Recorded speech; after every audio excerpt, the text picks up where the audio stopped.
Теперь начинаем.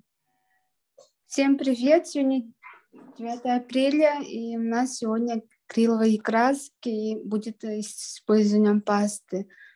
Для того, чтобы написать вот такую замечательную картину,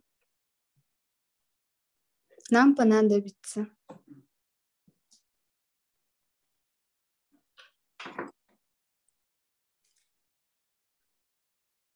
паста акриловая. Такие пасты продаются в строительном рынке, в строительных магазинах.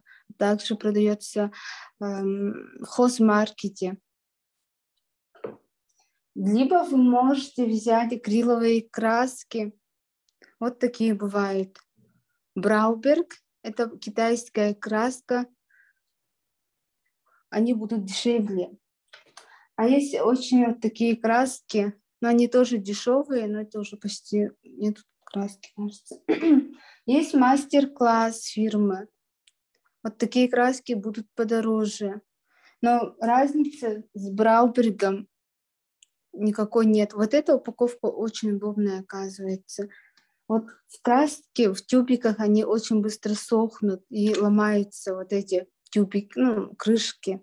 Поэтому я вам советую брать такие краски. Ну, а по объему они, кажется, немножко больше или одинаковые. Кажется, одинаковые, если не ошибаюсь. Точно не могу сказать. Вот этот именно хорошо тем, что вот открывается и очень хорошо закрывается. Воздух меньше всего попадает. При взаимодействии с воздухом, ребята, у нас краска создает пленку и очень быстро высыхает. Вот, обязательно нужно карандаш. А также кисти. Это синтетика. Вот такие кисти пойдут плоские. Конечно, можно и немножко закругленные кисти тоже подойдут. Если размер вашего холста либо картона будет больше размером, тогда берете кисти побольше. Но так как у нас формат А4, у нас подойдет небольшие кисти. И можно одну тонкую кисть именно для уточнений. Тонкая кисть у нас, возможно, может быть тоньше этой. Кисти синтетика. Также, конечно, можно использовать белку. Просто синтетические кисти очень быстро портятся, именно когда взаимодействуют с акриловыми красками. Старайтесь кисти в воде не оставлять. Если вы оставите вот так вот, то не то, что форму потеряет, еще распушится. Потом уже будет очень плохо. Подготовьте, пожалуйста, тряпки. И те, кто хочет использовать пасту рельефную, можете вот такую взять. Эта паста рельефная, грубая. Бывает не грубые, да, разные, но грубая тоже подойдет. Фирма, так. Но они тоже быстро сохнут. Если вы открыли, нужно использовать, ребята. Нужно обязательно все краски закрывать вовремя после использования или просто как надавили краски, обязательно, ребята, закрывайте крышки. И нам нужен мастихин. Вот такой рабочий мастихин. Это рыбка называется. Аценет. Номер, я не помню, 61 номер, по-моему, был. Но сейчас не знаю, как называют. Раньше 61 был. Вот, они вот такие вот, ценетовские. Раньше 160 стоили, я сейчас не знаю, 130. И вот именно, смотрите, остроты такой нету. То есть невозможно пораниться, но все равно нужно быть аккуратным. И гнется очень хорошо. Так. Пока я краски не стала вдавливать, нам нужно отметить, то есть тоже нарисовать лошадь, нашу красавицу. Сперва, как обычно, мы находим можем просто пирамидку нарисовать, да? Нам нужно отметить, где у нас будет, ну, где мы расположим человека и лошадь.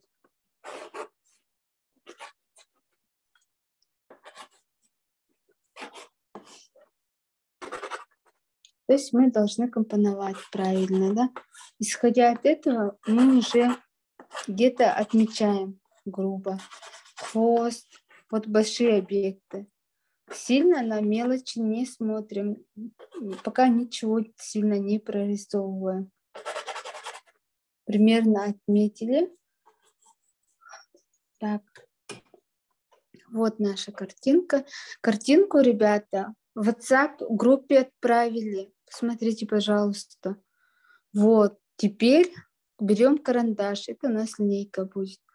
И смотрим. Высота от шеи до носа, ну, вот. И отсюда до копыт смотрим. Тут равно будет.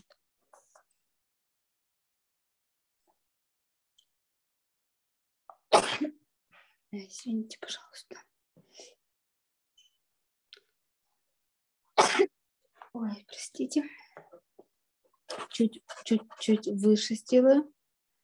И у меня... А, нет, так, нет, выше не будет.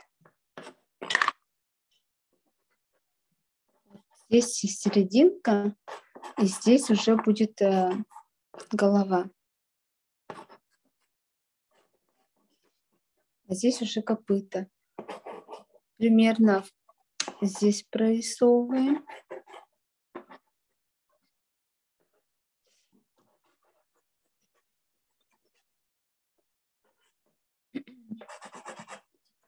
Хвост у нас с этой стороны расположен.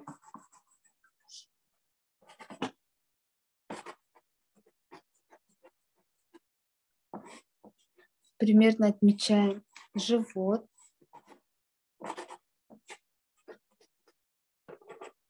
Вот это копыта немножко ниже будут, чем вот эти, ребята.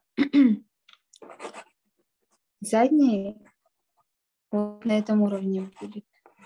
И вот эти чуть-чуть ближе сделаем. Так. Хвост у нас немножко вот в эту сторону расположен. Очень красивый, пушистый, да? Отмечаем. Сегодня, к сожалению, только одна видеокамера. В следующий раз постараюсь вторую включить, потому что там батарейка села, почему-то не заряжается. Так, человека отмечаем, да, тоже смотрим. Примерно это половина. Здесь мы примерно смотрим, спина лошади будет. Если мы ножки смотрим, то где-то до головы. А если вот так посмотреть, вот это от ноги, от стопы и до сюда смотреть, тогда будет до талии. Можете для себя отметить, если здесь у нас будет, тогда талия здесь будет, ребята. Вот. И здесь смотрим. Высота. Да, это половина этого будет. Отметили. Тут уже на глаз можно отметить грудную клетку и плечи. Плечи немножко выше будут, потому что одежда зимняя. Кажется, да.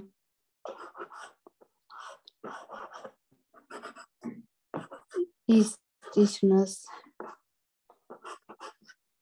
кажется, плечи из песка сделаны или из бобра. Очень пушистые плечи получаются. Примерно отмечаем. Где-то у нас здесь руки будут, да? И можете юбочку сделать. Конечно, чтобы пропорции немножко можно изменить. Ножки можете подлиннее сделать. Не обязательно, как на фотографии, ребята. Давайте я чуть ниже сделаю. Но у нее тут согнутые, да, ноги. Но если представить немножко.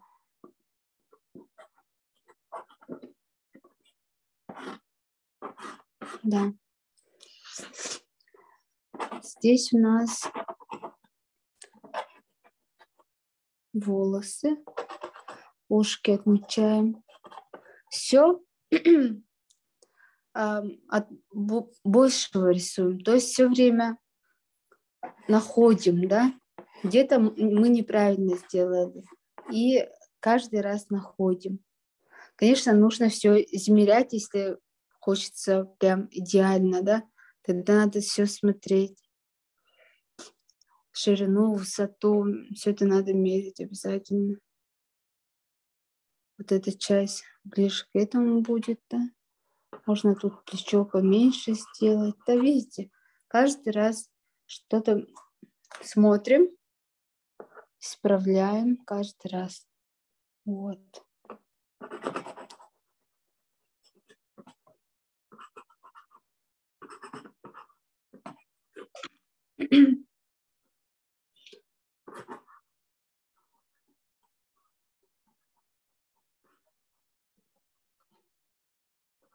Тоже можно уже поменьше сделать. Немножко рисунок, ребята, сложный.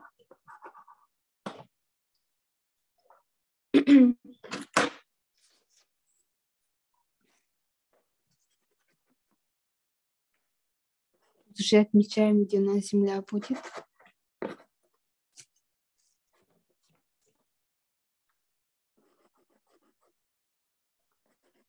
Здесь тоже уменьшаем.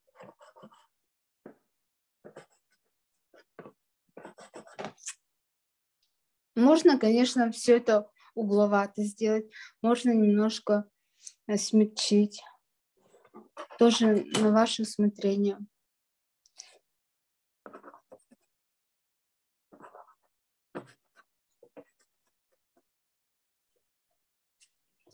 Вот.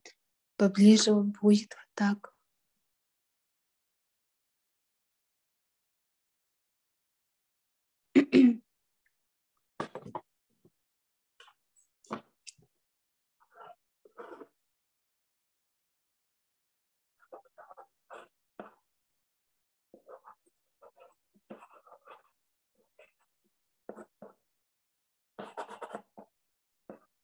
Не бойтесь вот всех этих лишних линий. Пусть они не будут.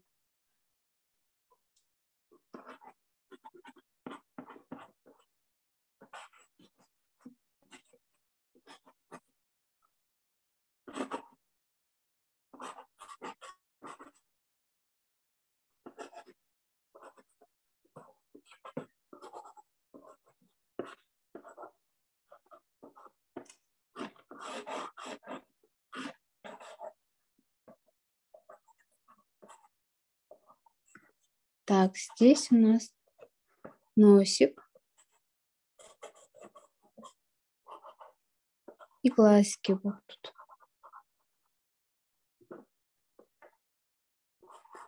Нужно отметить челку. Где-то здесь у нас будет челка. И волосы будут. Красиво и криво. Вот, колени, все это можно не рисовать. Потому что, когда будем работать красками, мы будем все это отмечать.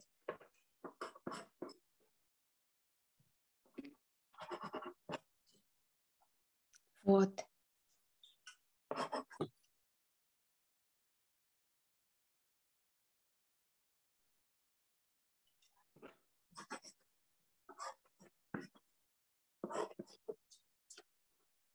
Лошадь очень такой пышненький получился.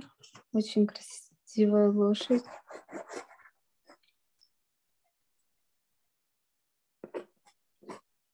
Ребята, если вопросы есть, задавайте. Можете чуть-чуть прибавить копыта еще. Ножки чуть-чуть подлиннее можно сделать. Короткие, кажется, да? Да, можно копыта чуть-чуть добавить.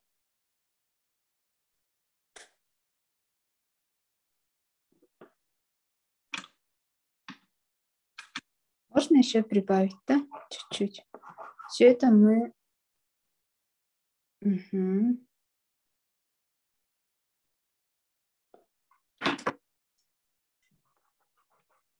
Давайте слегка прибавим еще. А можно слегка чуть-чуть прибавить.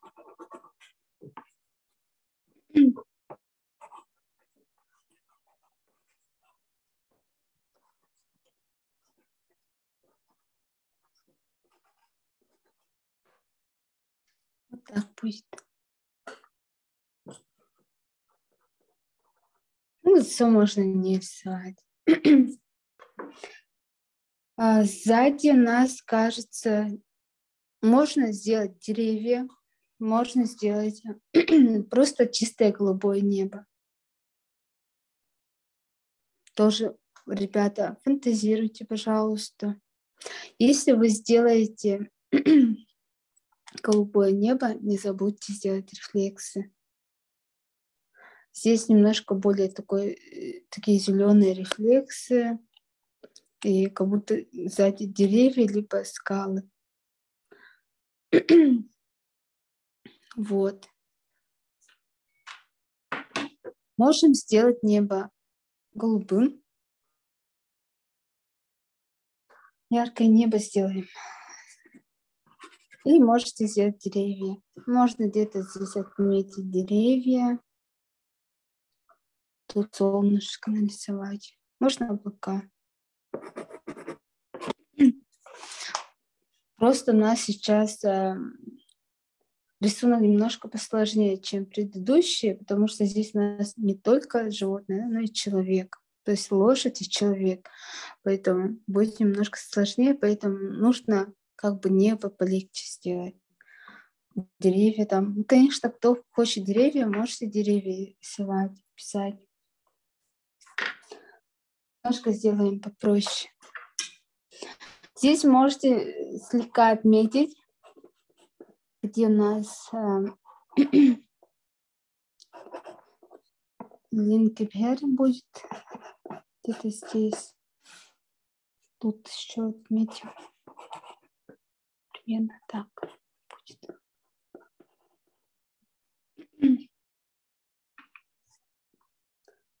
Плечи.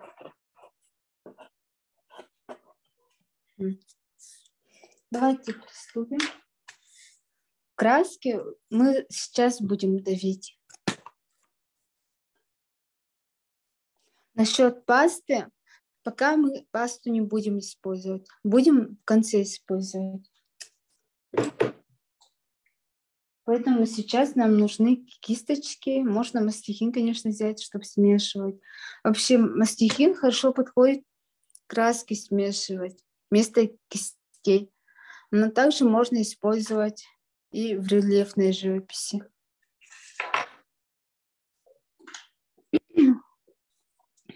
Берем белую краску.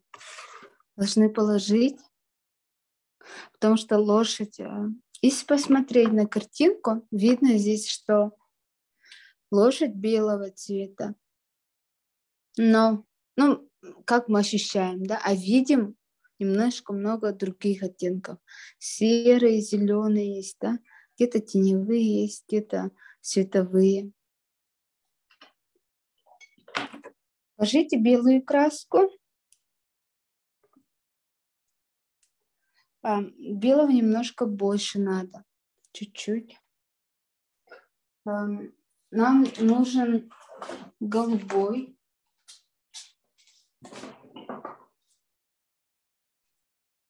Либо можно просто небесно-голубой.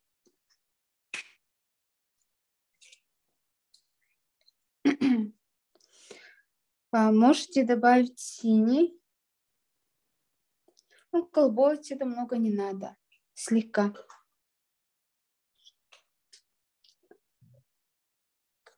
Зеленый. Если зеленого цвета нету, то мы добавляем синий с желтым. Желтый цвет не забудьте положить.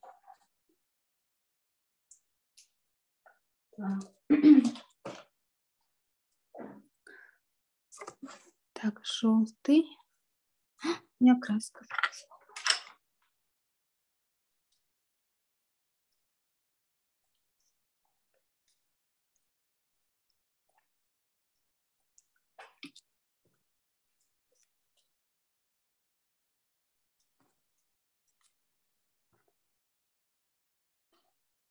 Так, красный цвет. Либо можете оранжевый. Черный цвет обязательно нужно добавить. Либо коричневый. Черного много не надо. Вот по колеру палочкой втаскиваем краску и ложим.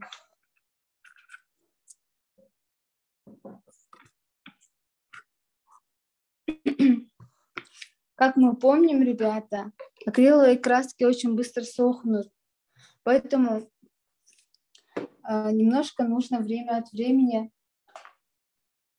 воду капать. Удобно это продаются разные разбавители.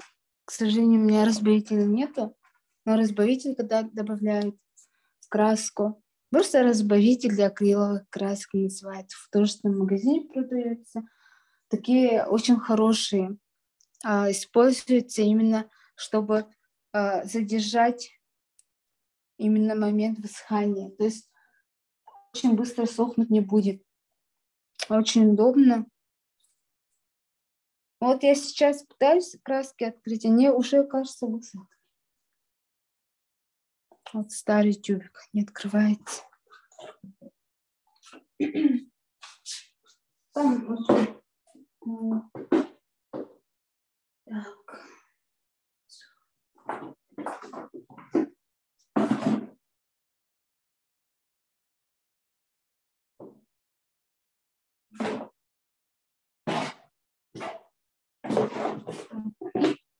Коричневый добавьте, пожалуйста. Коричневый и красный. Но если нету красного, оранжевый подойдет.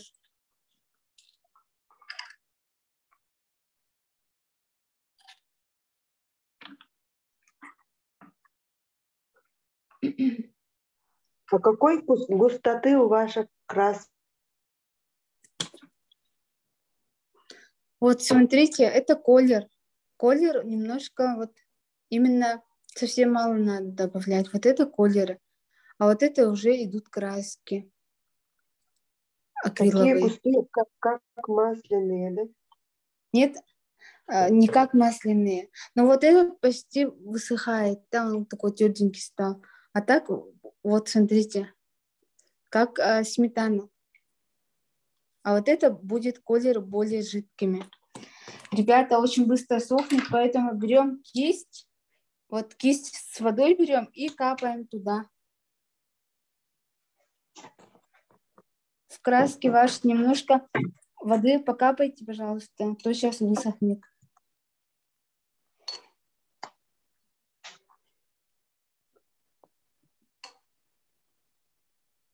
Так, все. Сейчас я быстренько положу еще один цвет коричневый.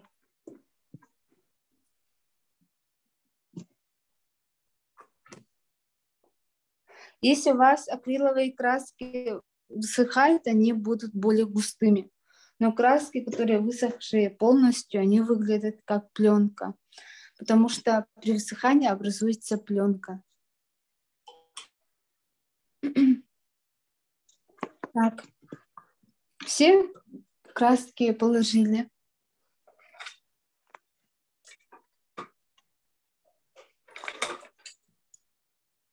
Сейчас берем плоскую кисть. Мы будем делать небо.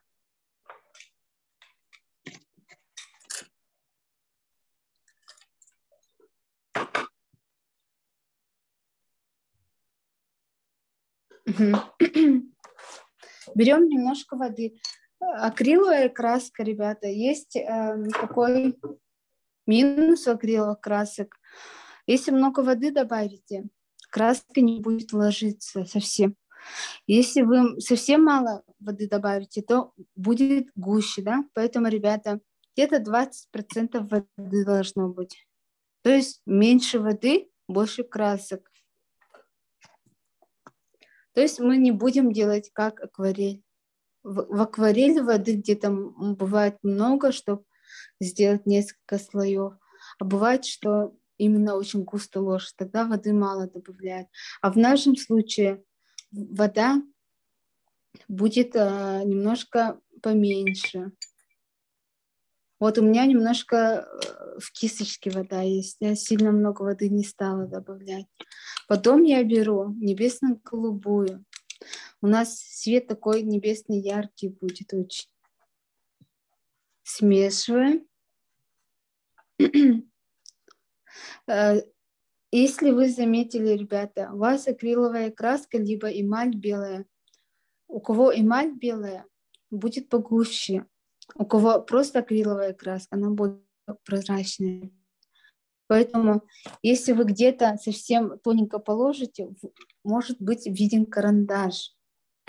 Поэтому старайтесь немножко чуть-чуть погуще положить.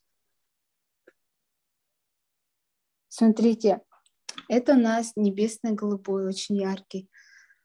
Вот такой цвет. Просто из лампы как белый свет виден. Вот. Кисточки можете как угодно держать. Попробуйте. Можете ближе к холсту. Можете просто вот так, как ручку держать. Тоже кому как нравится. Когда вы сильно надавливаете, немножко просвечивает картон. Если краска заканчивается и формат у вас побольше, то также делаем краску побольше. Немножко сверху темнее голубой, еще больше голубого добавим. А снизу пускай и вокруг нее будет посветлее.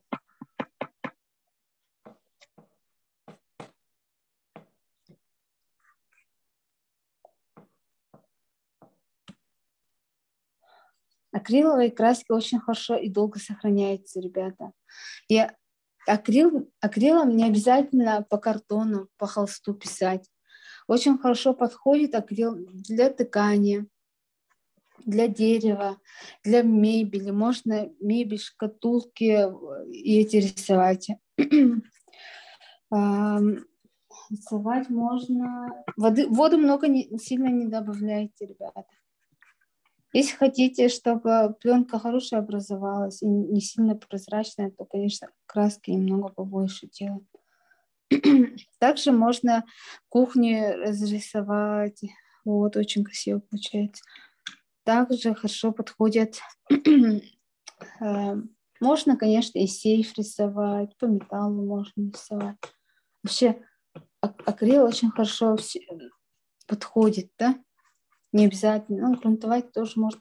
Еще можно на бумаге рисовать. Бумагу, конечно, лучше желательно грунтовать. Не обязательно это должен быть картон. Если у вас просвечивает, ребята, то нужно немножко подождать и второй слой делать. Либо очень густо положить.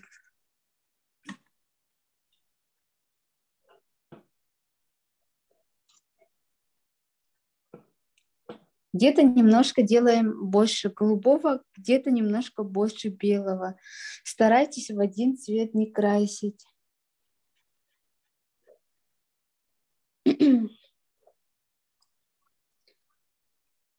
Как вы положили кисточку, перестали использовать, обязательно нужно кисть промыть тут же, потому что акрил портит кисть моментально.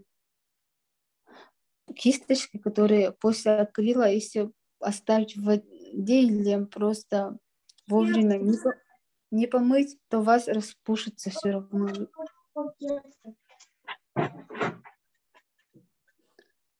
Я вас не слышу. Задайте еще раз вопрос, пожалуйста.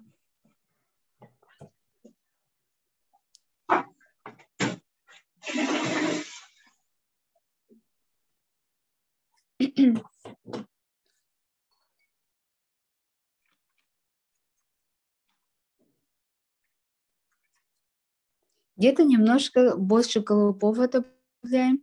Делаем немножко где-то с какой-то стороны пожелтее, посветлее. Немножко можно, конечно, добавить розовин, да? Не обязательно в один цвет. Направление кисти в разные стороны, да? Направление кисти можно в одну сторону вот так, а можно просто в одну сторону вот так. Можно вообще как угодно. Если хотите, чтобы было очень такой гладкость, аккуратность, тогда нужно по второму слою пройтись. Либо взять чистую кисточку и быстренько нужно немножко вот так пройтись, чтобы немножко смягчить переходы. Но бывает, что быстро высыхает, и из-за этого мы не успеваем это делать. В масле очень удобно, в масляных красках делать переходы такие, не оставляющий след от кисточек. Чтобы не было, вот смотрите, чтобы вот так не было, вот очень грубо, да, мы делаем вот эту сторону, видите, здесь более мягче.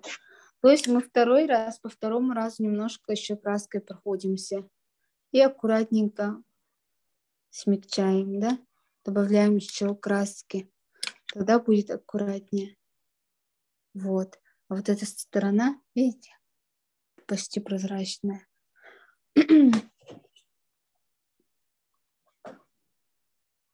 Кто помнит, на прошлых уроках я рассказывала, какие минусы есть в акриловых красках. Кто помнит, скажите, пожалуйста. Просто могут быть у нас новички, может, не знают.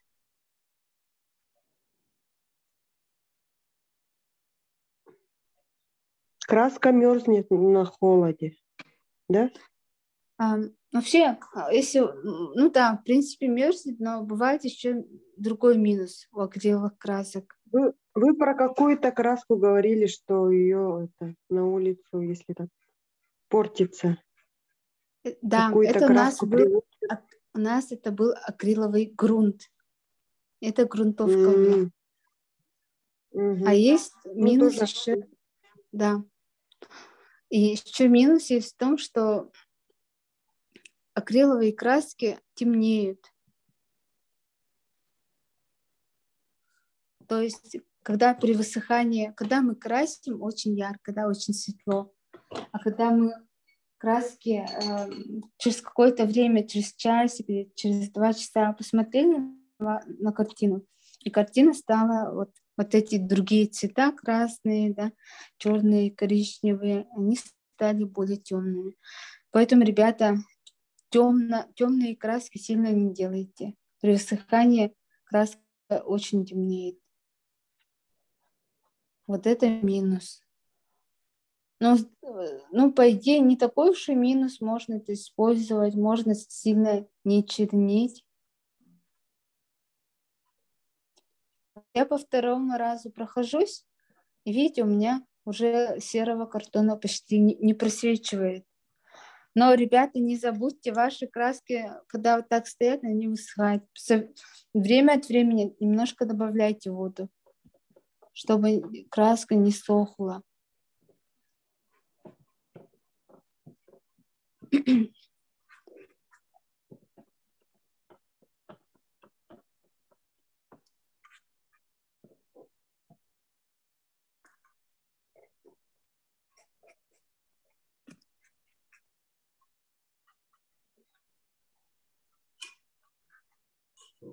Сверху я немножко хочу Сверху я хочу немножко сделать потемнее.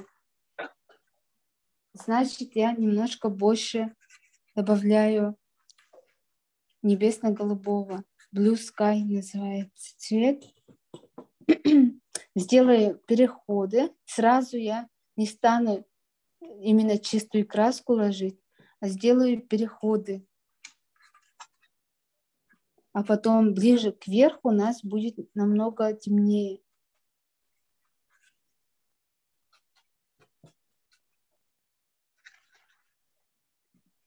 Я смешиваю с белилами, делаю такой легкий переход. Конечно, грубо тоже можно делать.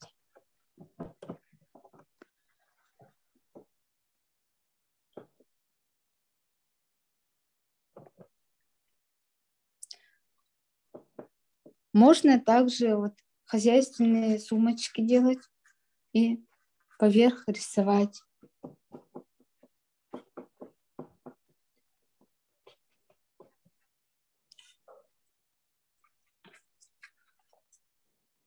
Вот, теперь я взяла побольше голубого и поменьше белил. Но белила все равно присутствует.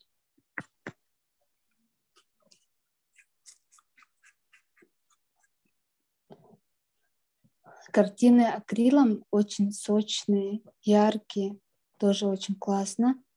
Но такие картины немножко плоские. Можно, конечно, добиться объемности, но если сравнить акриловые картины с масляными, то картины акриловые более плоскими будут, чем масляные. То есть будет ощущаться, что картина более такая необъемная.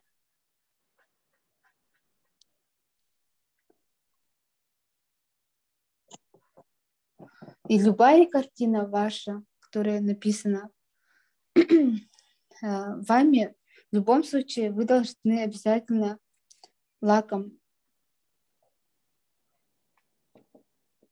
покрыть.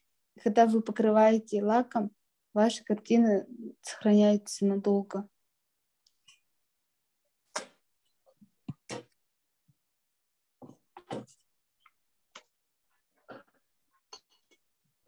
Так, где у нас зеленый цвет, ребята? Вот здесь зеленый. Ой, извиняюсь, голубой. Берем желтый. Желтый смешаем с голубым, и мы получим такой ярко-малахитовый травяной. Немножко здесь есть белила. Вот такой цвет нам где-то тоже подойдет. Смотрим на нашу картину, и здесь немножко есть такой цвет малахитовый, да? Немножко отражается наше небо голубое. Поэтому у нас и вот такой зеленый малахитовый будет.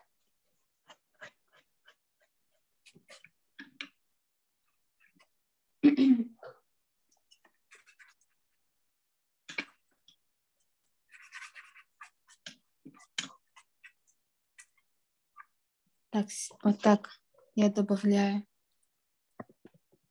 У меня просто желтый такой густой получился. Вот смешала хорошенько. Я добавляю сюда.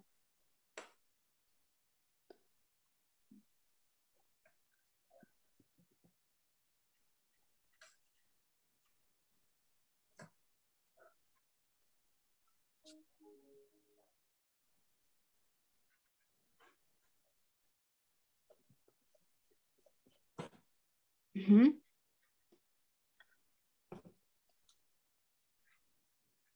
Немножко у нас помешался такой голубой цвет. И переходы немножко у нас, ребята, немножко где-то голубят. То есть не такие резкие границы получились. Это даже очень хорошо. У нас чувствуется, что есть рефлекс от неба. Вот. Далее перейдем к зеленому цвету. Конечно, это такой яркий зеленый. Ребята, можете именно очень яркую картину сделать, а можете именно по картинке рисовать. Тоже на свое усмотрение. Можно очень яркий зеленый сделать. Чтобы зеленый был либо таким зеленым ярким, если у вас травяной зеленый, это очень темный травяной, тогда добавляйте желтый цвет. Тогда у вас очень светлый зеленый будет. Вот, смотрите, очень красивый цвет получается, такой светлый-светлый зеленый. Это желтый-зеленый называется. И такой цвет можно добавить. То есть, ребята, несколько разных оттенков лучше добавляйте. Когда много разных оттенков играет на картинке, да, тогда становится очень интересно. Немножко всегда отходите от картинки, не обязательно вот все конкретно одинаково рисовать. Где-то много желтых оттенков появится, да, немножко тут желтизну надо добавить.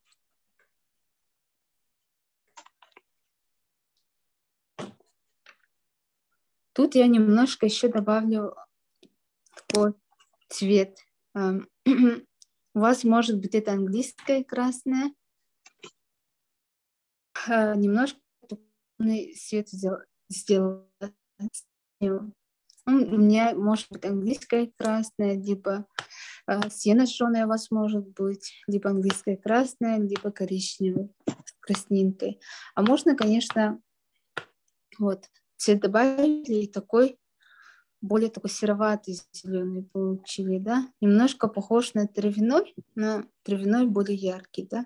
А здесь у нас такой притушенный зеленый получился. И вот я немножко добавляю вот этот цвет.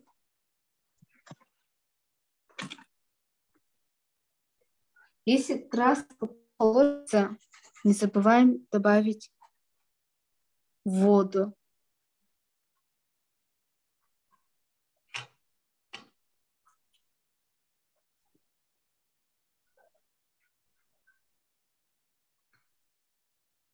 Это немножко теневые можно прорисовать, потому что у нас небо яркое, небесное. Немножко можно теневые сделать здесь.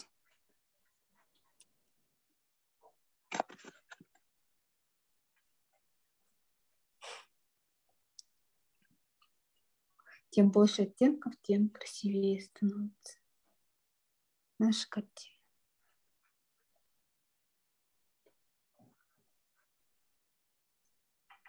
Вот такие зеленые. Где-то немножко здесь. Тоже краска подсыхает, и опять же снова добавляем воду немножко. И видите, немножко у нас старая краска играет. Немножко голубоватый цвет добавляется. Очень интересно тоже. Такие малахитовые цвета. Здесь уже можно добавить еще желтого, потому что зеленит. Можно немножко коричневый добавить к желтому.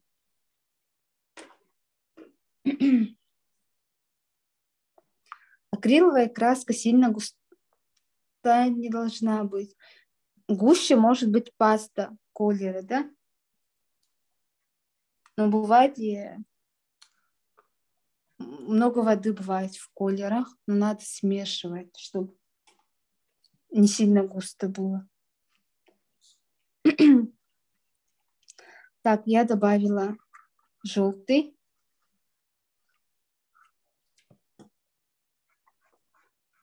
В желтый я немножко добавлю коричневый.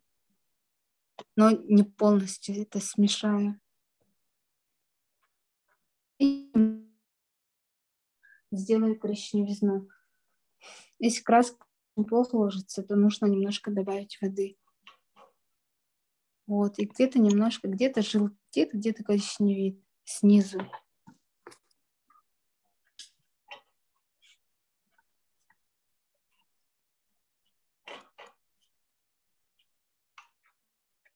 Где-то песок виден, да, слегка. Это, оказывается, у нас не зимняя шуба. Просто здесь немножко с мехом будет. У нас здесь лето, оказывается.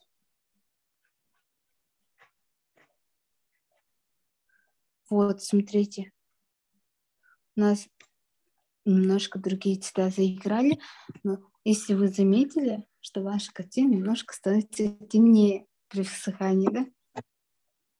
Да, немножко заметно. Вначале вы ложили мы немножко более яркие цвета, а сейчас они более темными стали. Смотрите, уже темнеет.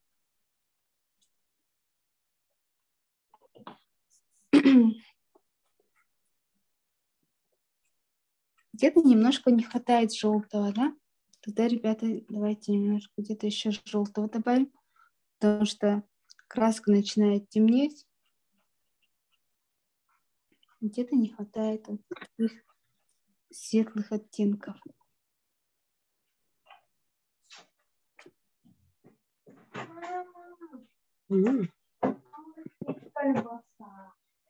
Все сложно, как видишь. Я тоже искала.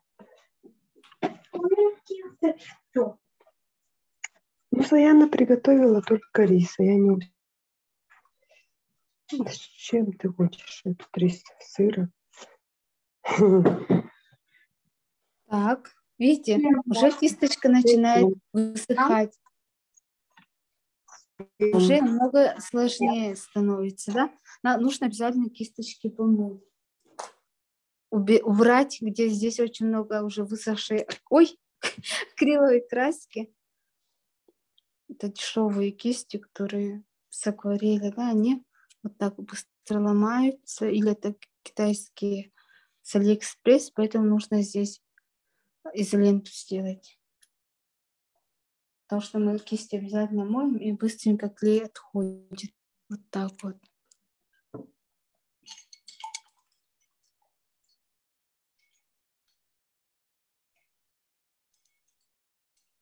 Надо очень хорошо промыть, чтобы там не было акрила.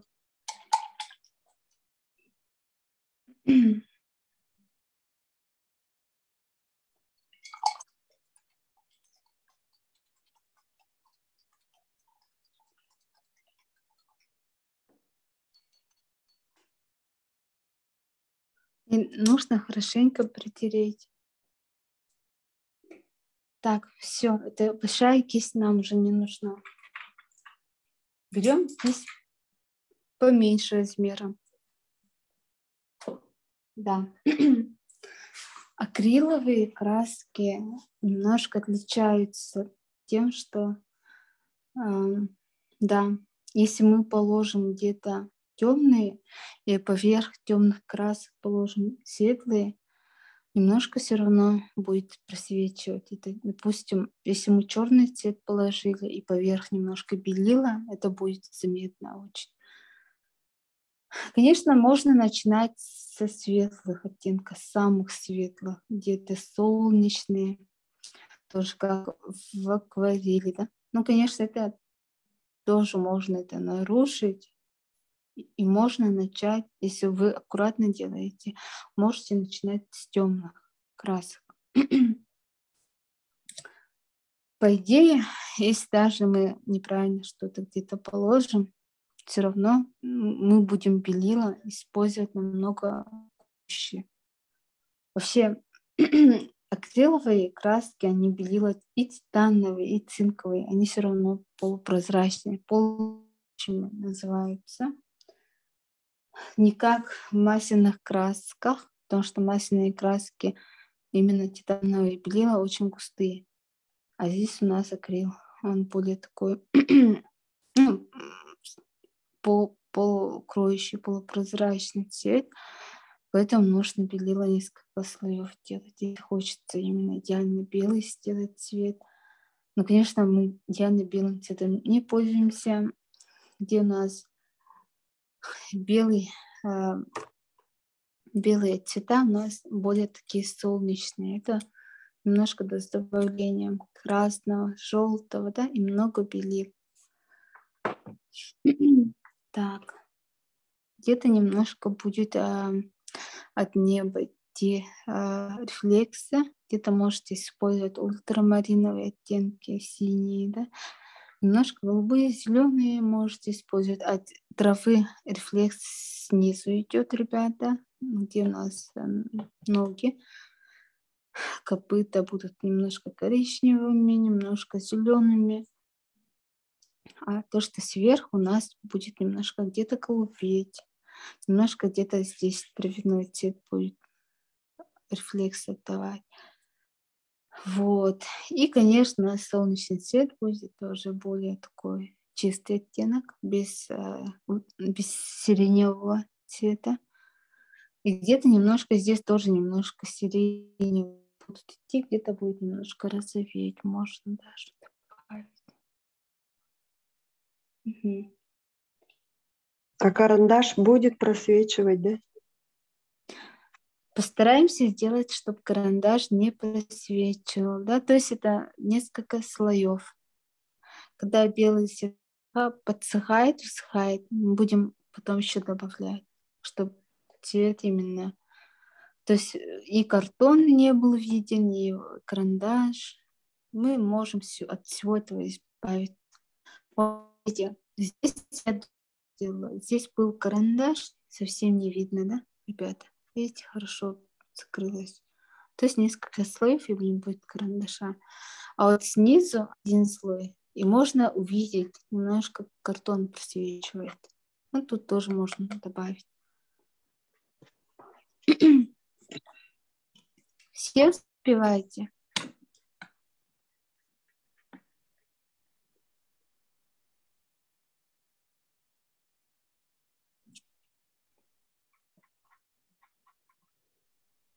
Все успеваем, ребята?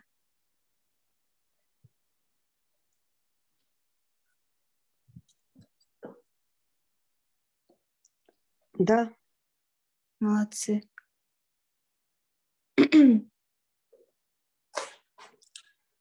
Так, продолжаем. Немножко я буду сейчас воды добавлю, чтобы краски не высохли. А можно просто рядышком держать шприц большой с водой, просто слегка капать.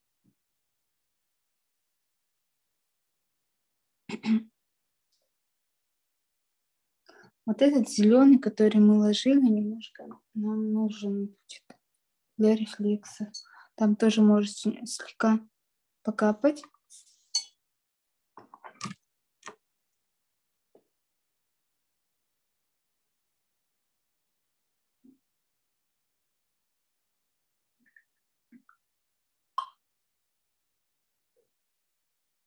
Угу.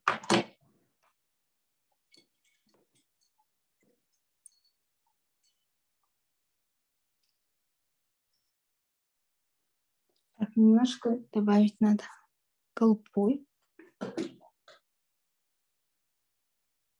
Либо, может, синий чуть-чуть.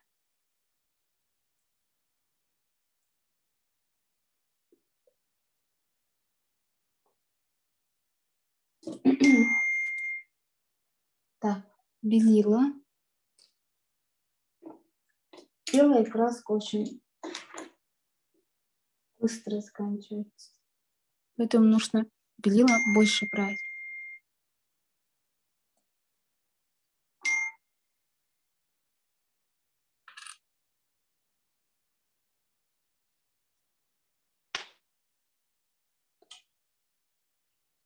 Так, чтобы сделать сиреневый, мы берем белила, туда немножко ультрамарин, либо любой синий добавляем. И немножко краплак красный, да. Краплак красный, ребята, цвет очень такой яркий, сильный, да. Поэтому немножко слегка добавляете. И все это мы смешиваем. И получается у нас такой сиреневый. То в сторону синего, то в сторону краплака. А можно еще в этот цвет, чтобы притушить этот цвет, можно коричневый добавить. Тоже можно сделать рядышком и немножко с коричневым. 2 цвета. Этот сиреневый будет где-то здесь. Немножко поярче я сделаю. Добавлю еще этот цвет. Вот здесь больше сиреневых оттенков будет. Так.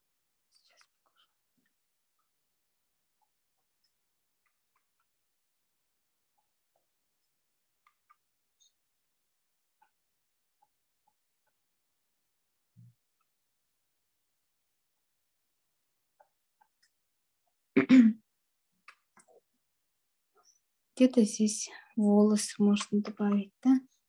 Где-то местами слегка будут где-то сиреневые оттенки немножко.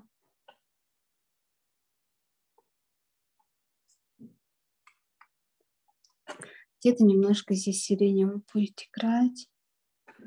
Местами ложим, ребята.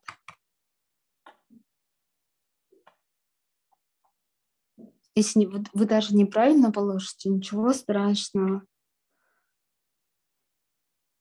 Где-то здесь сиреневый будет.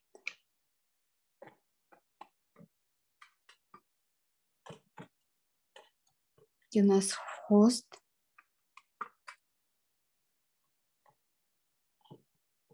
Немножко смешался белый цвет, но ничего страшного. Это у нас все сиреневые оттенки. Немножко увидела, что у нее шубка снизу, да, окантовка немножко розовеет, да, немножко сиреневый. Давайте я немножко вот краплака добавила в этот же сиреневый, немножко белил добавила, и я немножко набросаю этот розовый сюда. Вот так вот. Где-то здесь набросаю. Вот так вот.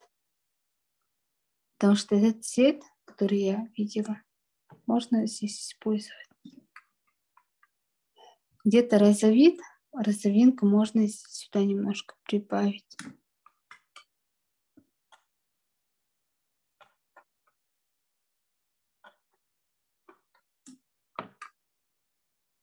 Где-то еще где хвост есть. То есть сиреневый,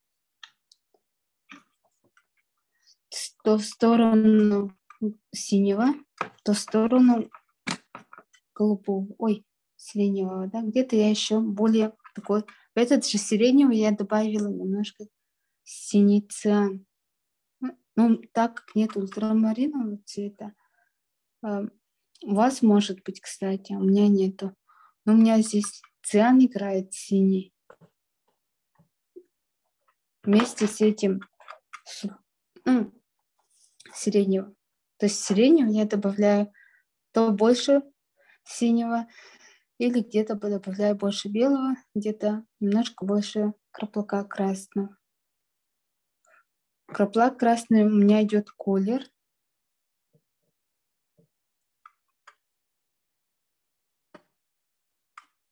Такой очень насыщенный цвет. Уже начинает высыхать, и мы замечаем, что начинает темнеть. Но вот этот цвет я не густо ложу, ребята, заметьте. Все равно, пока зеленые цвета я не ложу, только холодные.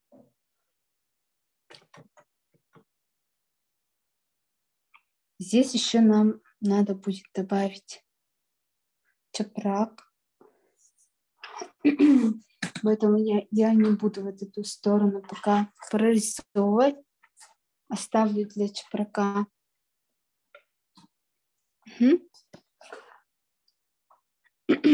Затем я в этот цвет, этой же кистью я перехожу, где у нас до этого зеленый был. Вот этот зеленый я взяла и положила в этот же сиреневый. И получился такой немножко какой-то белизной, такой зеленый. Можно еще слегка желтого в этот цвет добавить.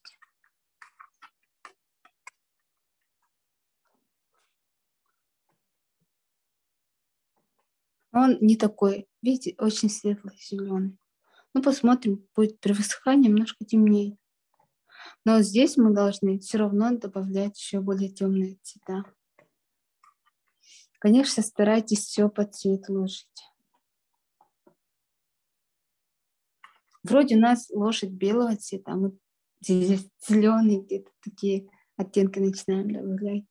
Но не бойтесь, мы, когда начнем добавлять в этот нашу лошадь, такие солнечные цвета, уже будет более заметно уже. Не зеленый там, потому что тени снегу, да, сиреневят, желтеют, да, тоже разные оттенки имеют. Тут то же самое.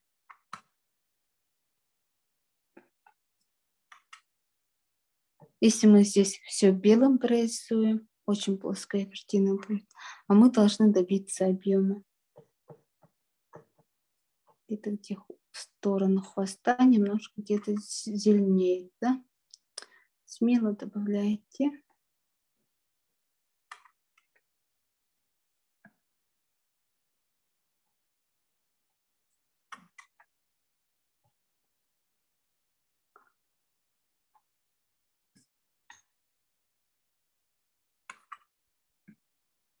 Так, здесь это тоже немножко играет зеленые цвета. Можете добавить.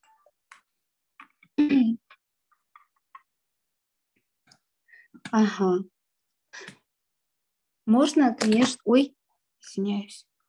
Можно, конечно, этот же зеленый где-то набросать. Где-то. Я немножко голубой в этот зеленый добавила. И сюда положила. Видите, немножко такой цвет есть чапрака. Такой голубоватого оттенка. Еще плюс у нас играет цвет неба. Поэтому мы немножко в этот же зеленый белила добавили и синий. А вы, у кого нет синего, можете голубой добавить. Где-то тут надо чуть-чуть. Если мы такой цвет взяли, надо добавлять. Где чапрак есть, да? Где-то у нас тут зеленеет. Если сильно голубит, то опять же я зеленый беру. Давайте вот так, чтобы видно было. Вот. Зеленый беру, немножко смешиваю. Вот с голубым, да? В этот же цвет я немножко синий добавила. Нам, конечно, такой более темный зеленый. Сейчас посмотрим цвет. Можете от картины чуть-чуть отойти, чтобы смотреть немножко издалека. Темного зеленого у нас нет.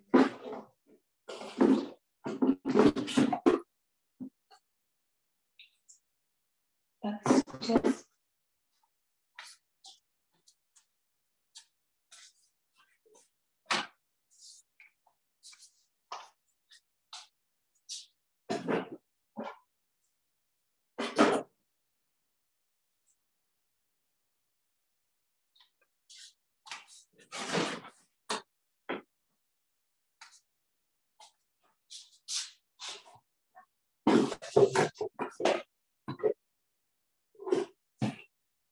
нас только ярко-зеленый есть. Ярко-зеленый можно черный туда добавить, да, и коричневый.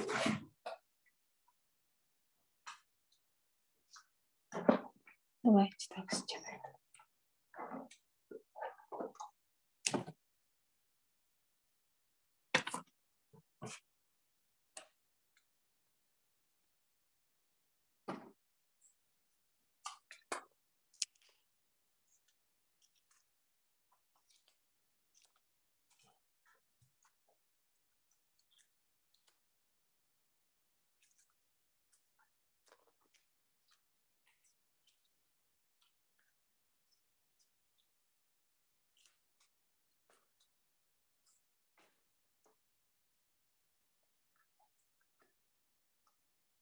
Вы можете темно-зеленый взять.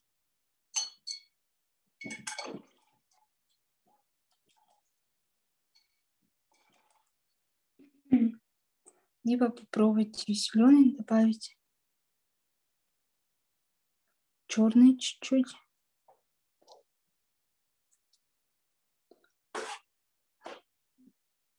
Я черный добавила в зеленый. Вот в такой яркий зеленый, черный. Можно немножко коричневый добавить. Вот такой коричневый. У меня более красный коричневый.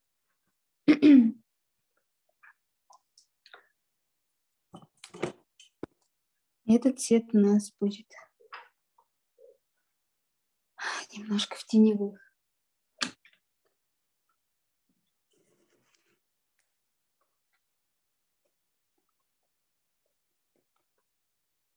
Если сильно густо, добавляем воду.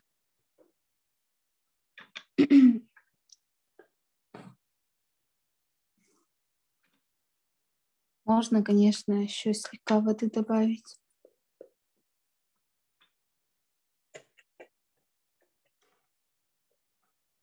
Где-то немножко сделайте более с коричневизной зеленый. Не сильно зеленый, да? Немножко где-то коричневый играет.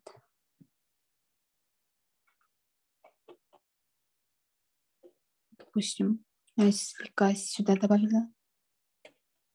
Это зеленый. Потом еще коричневый буду добавлять. Вот опять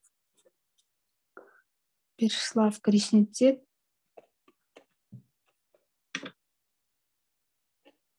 Немножко коричневый цвет добавляю. Старайтесь одевать одежду, которую можете просто одежду сделать именно для акриловых красок или для масляных, потому что акрил не стирается. Одежду портит очень сильно.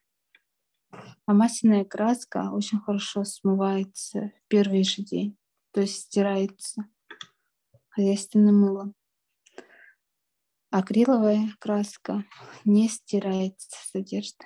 Будет пятно таким ярким. Поэтому очень хорошо красить одежду, ткань.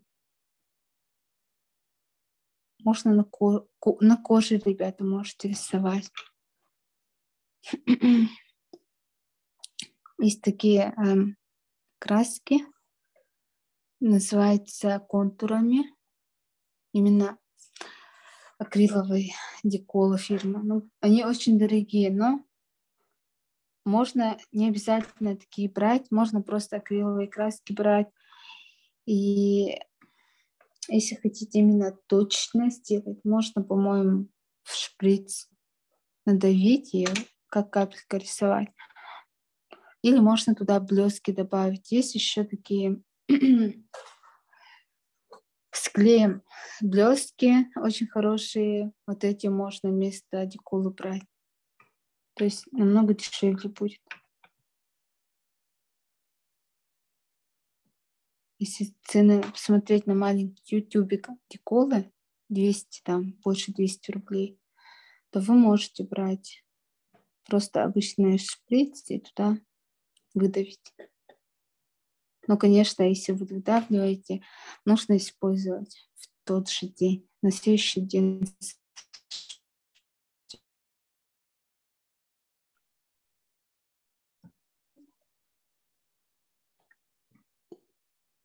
Здесь, ребята, у нас идет коричневый, немножко зелесной. Если хотим коричневый еще темнее сделать, добавляем черный цвет. Но сейчас я не собираюсь сильно темно сделать. Сейчас я просто отмечаю. Ну, немножко, не только отмечаю, да, уже начинаю отмечать, красить элементы.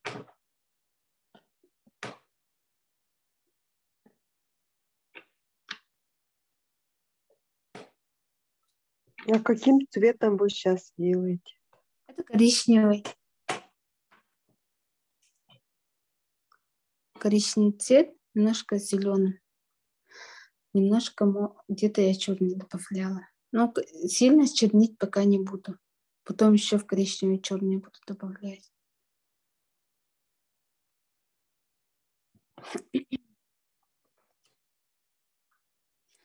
Рядом телефон держу, прямо на картинку смотрю. Где у нас волосы, тоже коричневый играет. Пока я не сильно стемняю коричневый, вы можете немножко уже темнее делать. Можно слегка краснинку карплака добавить в коричневый, да? Я немножко черный добавила. И смотрите, слегка уже более яркий цвет получается. Конечно, кисть берите, ребята, потоньше, потому что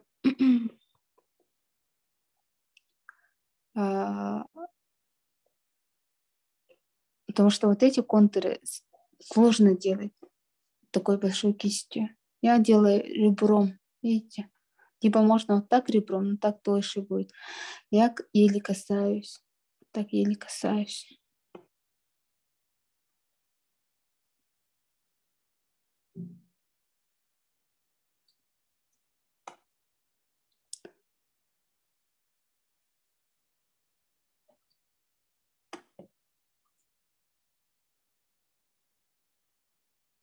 Здесь кисточка будет, ребята. Такая огромная кисточка. Украшение это у нас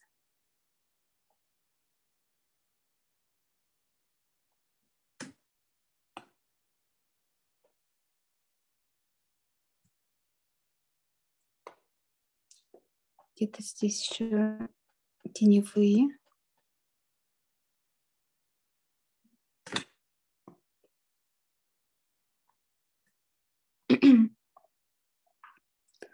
Ага. Вот эта теневая не просто коричневая будет, где у нас ножки. Я в эту теневую в зеленый цвет добавляю этот же коричневый. И получаю такой немножко сложный зеленый. И начинаю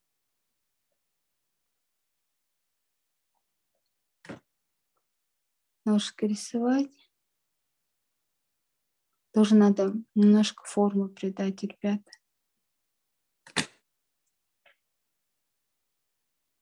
Где-то у меня сильно ровно получается. Можно, пока краска не высохла, просто убрать лишнюю краску.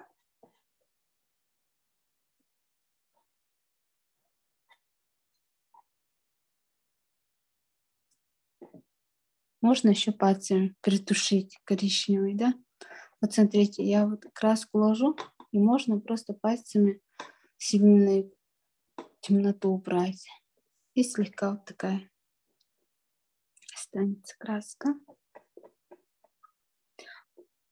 Тут теневая у нас будет, ребята. Более сухой краской пишу. То есть воду убираю, вот так делаю, и краска слегка остается. Этой краской делаю волосы. И или касаюсь, теневые прорисовываю. Немножко затемняю вот эту сторону. И то же самое можно здесь сделать, да? В этой области.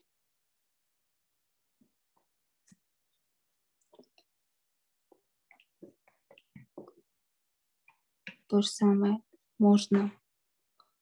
Тут я бы чуть-чуть стемнила бы. Также более сухой кистью прошлась бы.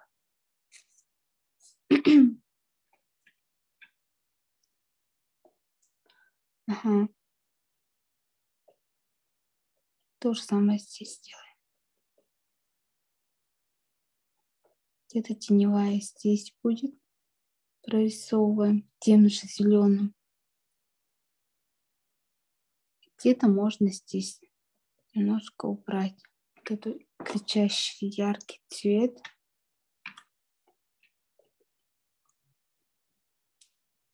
Вот так у нас примерно получается, ребята.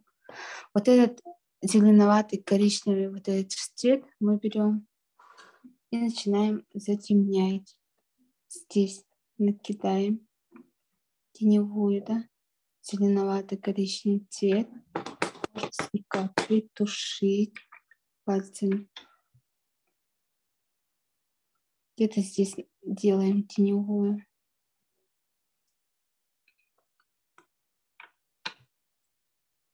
Как вы угадали, ребята, солнечный свет идет с той стороны. Вот эта сторона вся в тени. Поэтому можете смело тени еще прорисовать вот здесь. Ну, конечно, старайтесь сильно не темнить. Я воду взяла, добавила воду и более водянистые тени делаю с коричневым. Можно немножко пальцем убрать лишнюю краску. Вот. Видите, уже какой-то объем появляется. Чувствуется, да? Так, та же краска, ребята, тот же цвет. Немножко я добавляю в этот цвет желтый. Вот этот. И можно слегка краснинку добавить, да? Да, слегка. Все-таки нам оранжевый цвет нужен. Если у вас нет оранжевого цвета, делаем красный желтым и получаем оранжевый.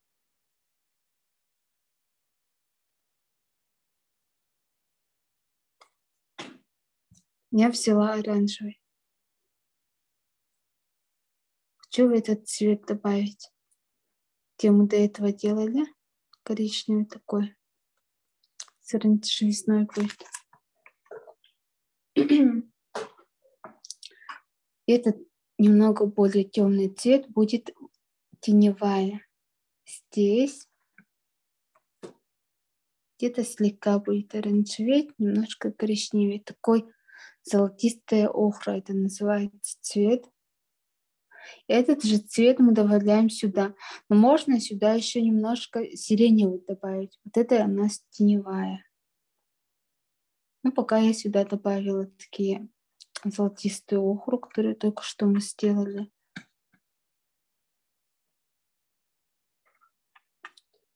Сюда же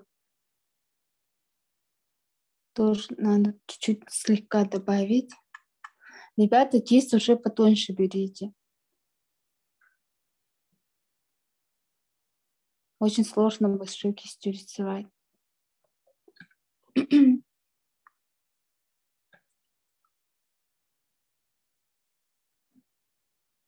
Где-то я хочу немножко здесь охру.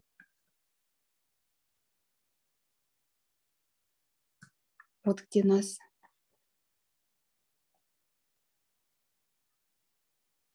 украшение. Сюда тоже охру добавила. Но сразу можете, как краска у вас не высохла, можете темный коричневый рядышком положить. Теневую еще раз показать. Вот именно помпончика украшения. А также можете уже прорисовать узоры, да? Тоненькой кисточку. Okay. Но это уточнение, по идее. Можно пока не делать.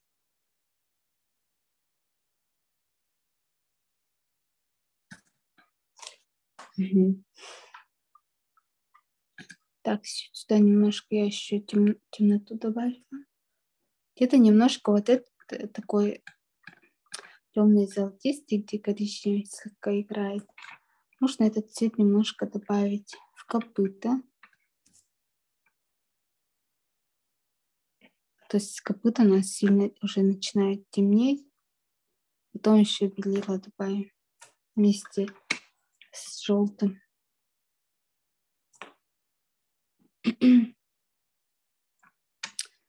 Это у нас вот еще здесь темнеть будет. Но здесь уже не сильно так темно будет. Немножко сиреневый будем все-таки добавлять туда. Где-то здесь еще играет. Ага. Кисточка уже сильно грязная стала. Надо заменить. Потому что более чистый сюда уже невозможно.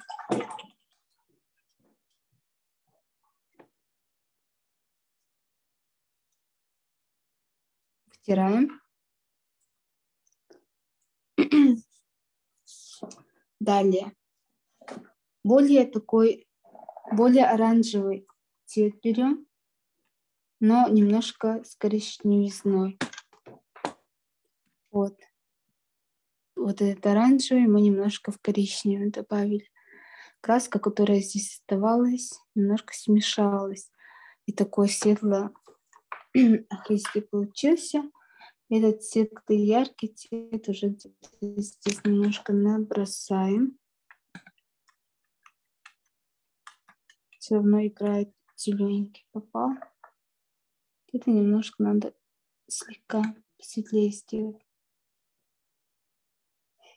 Где-то местами будет с этой стороны.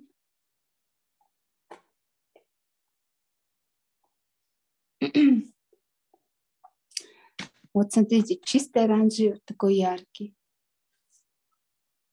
Сильно такой яркий не будем, да, ложить. Ну, где-то можете чуть-чуть набросать поярче сделать, поинтереснее, да. Можете вообще другой цвет использовать. Не обязательно такой. Не обязательно оранжевый.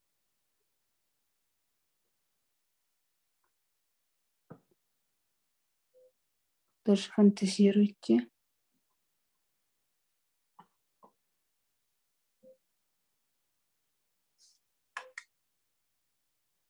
А здесь у нас даже нету такого. Так, пусть будет. Где-то слегка тут добавим.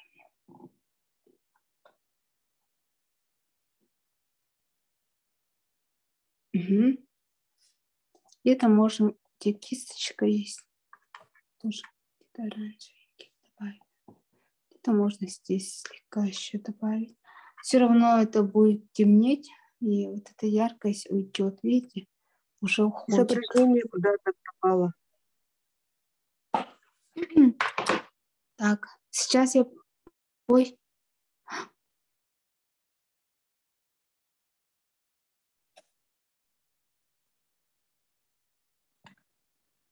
Сейчас видно? Да, видно. Четко или не четко? Четко, ребята? Не четко. Ну, сейчас хорошо стало. Ага. Ага. Так.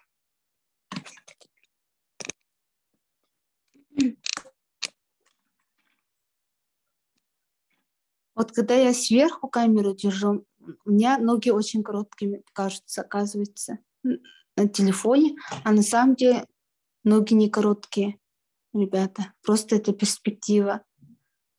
Так что не рисуйте короткие ноги. Вот, когда я вот так нормально держу, длинные, да, ну.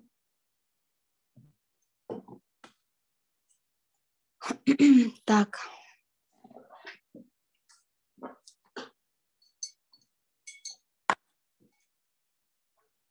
Ага, 6:30, 25, да? Давайте, ребята, 5 минут сделаем перерыв. Обязательно походите, потому что глаза устают сильно близко смотреть. У нас остается, ребята, немножко вот эти картон, избавиться от картона и делать уточнение. Кисточки помыли и положили. Сделаем перерыв.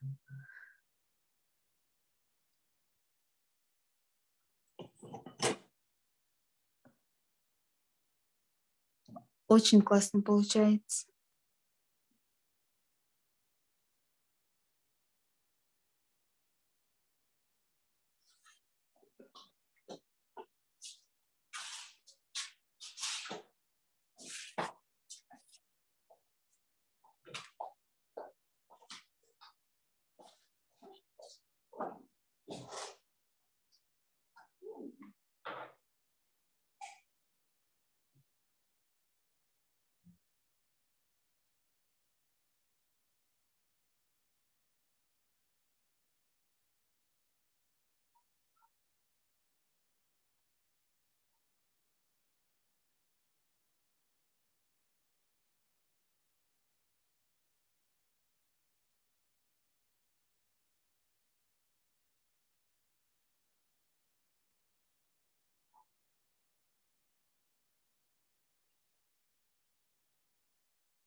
Ух ты, картина высыхает, сохнет, и посмотрите, уже можно трогать руками, и можно заметить, что вот уже темнее стало вот этой части очень хорошо. Даже более объемнее становится картина.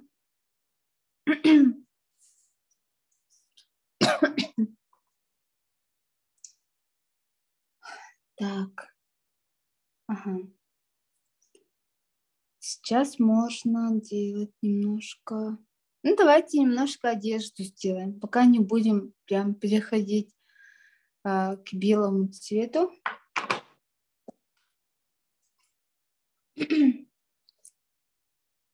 Меня слышно, ребята? Да. Спасибо. Так, вот наша палитра. Не забывайте время от времени капать. Мгм. Нам нужен желтый цвет. Желтый немножко белила. У кого нет желтого, можете брать неаполитанский желтый. Либо просто в желтый добавить белила. Мгм.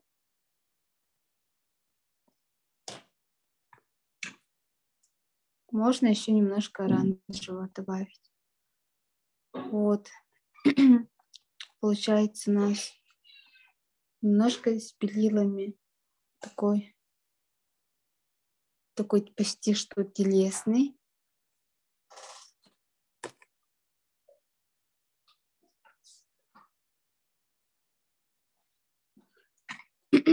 Так, где-то здесь вот такой будет. Очень яркий у нас получился цвет. Немножко просвечивает картон. Если у вас сильно просвечивает, при высыхании нанесите второй слой. Где-то еще можем сюда положить. Угу.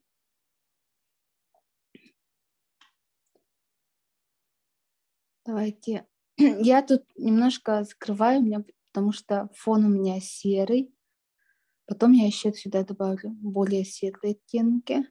Но хочется немножко уже подготовить. Где-то я хочу убрать. Хочу теневые оставить, да? Пальцами. Легко это все убирается лишнее красное. Чтобы были такие вот переходы. Ну, конечно, переход можно просто чистой кистью делать. Не обязательно пальцами.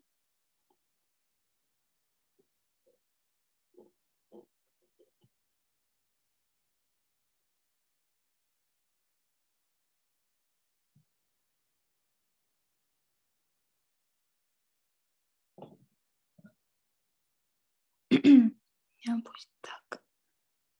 Где-то, если допускаю такие ошибки, можете тряпочкой убирать кистью, либо пальцами. Где-то тут желтый немножко точку поставим. Этот желтый не такой яркий, ребята.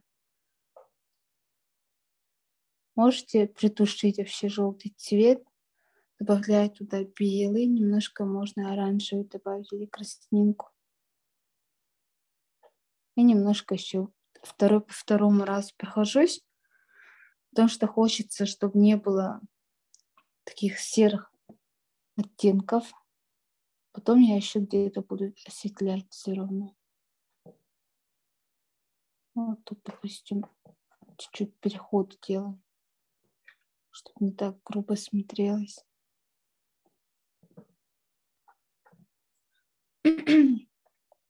То же самое можете вот тут переход сделать, пока у вас краска не подсохла.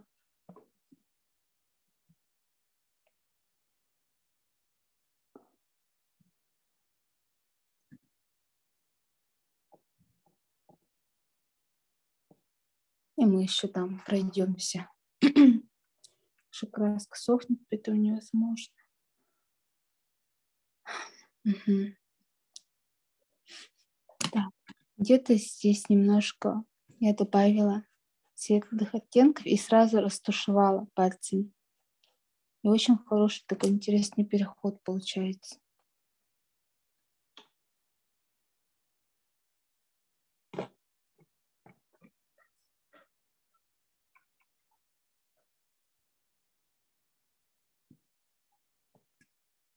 Мгм. Тоже можно вот здесь сделать.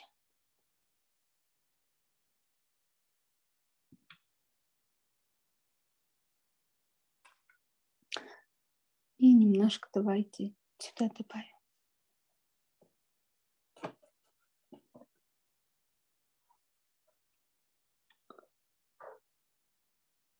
Пока сильно белилами я не работаю.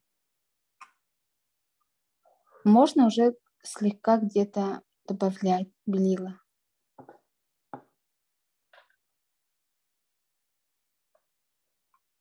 Я немножко в этот желтый белила побольше добавила. И немножко Илинка Бигер сделаю. Здесь уже больше белил играет. Немножко есть желтизна. И просто плоской кистью я прохожусь, как одна линия у нас будет. Надо показать немножко грудную клетку вперед, чуть-чуть вот так и вниз.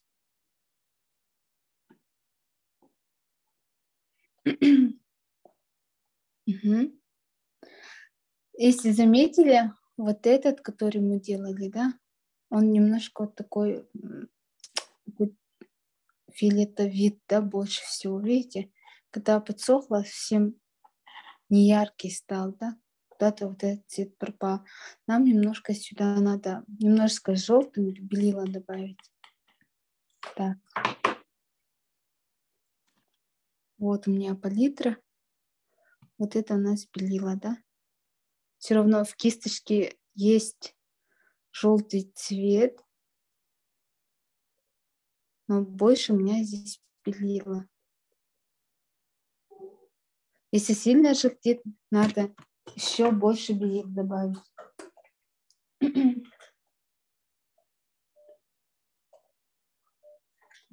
Давайте еще белила добавим.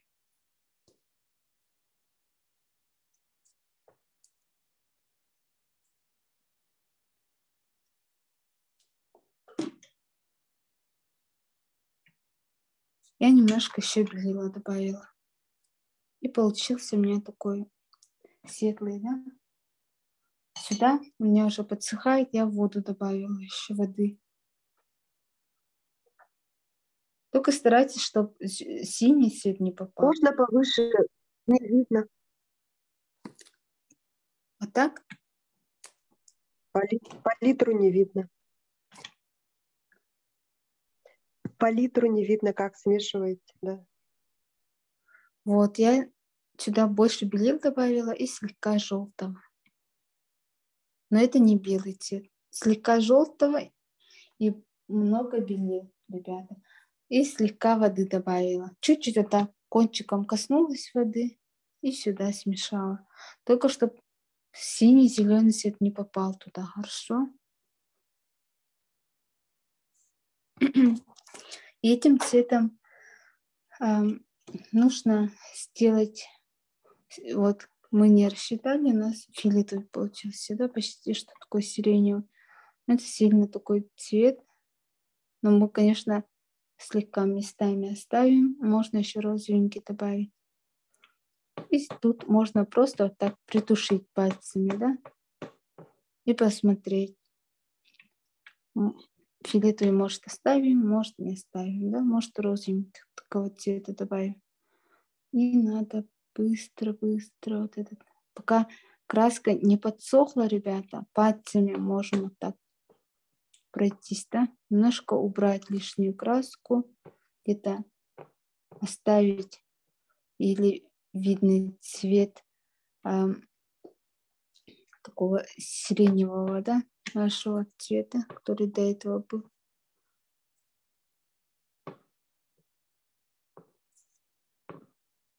какой-то немножко махровый получается. Где-то там немножко все равно розоветь, надо, наверное, немножко розового добавить, да? Или можем оставить. Ну, посмотрим.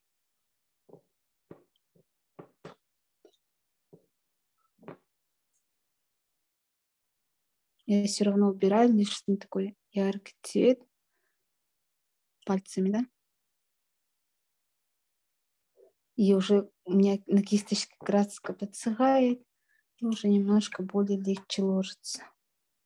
Ну, в смысле, или ложится. Вот то, что мне надо, да? Конечно, в этот цвет можно было немножко розового добавить, потому что где-то немножко с этой стороны розовит. А можете пока не добавлять. Ребята, этот же цвет, который мы сделали солнечный, да, без розового. Далее нам надо добавить сюда. Видите, уже более густо ложу. Где-то можно опять притушить. И с этой стороны, где солнце у нас играет. То же самое делаем с шапкой нашей. Очень красивая шапочка. Кисточка у вас не такая широкая, должна быть немножко тоненькая. И тут тоже немножко надо притушить, ребята.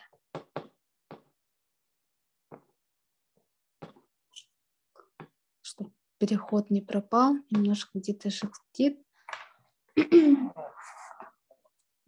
еще слегка сюда добавлю. Вот как-то вот так классно. Так. Все-таки мне нужен тоненькая кисть. Я тоненькую взяла, потому что уже невозможно. Очень сложно работать более широкой кистью. Опять же, сразу кисть надо мыть.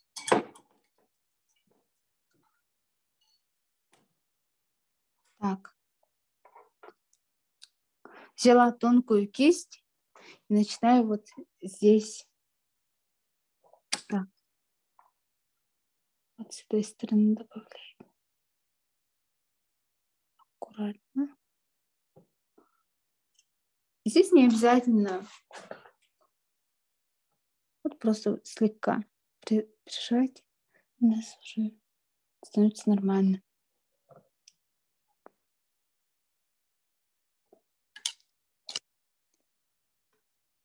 Угу. Это можно слегка. Тут. Тоненькая кисть хорошо тем, что можно очень аккуратно рисовать. Большая кисть, конечно, делает очень грубые мазочки, но можно, конечно, приловчиться. Вот именно вот эти тонкости лучше делать совсем тонкой кистью.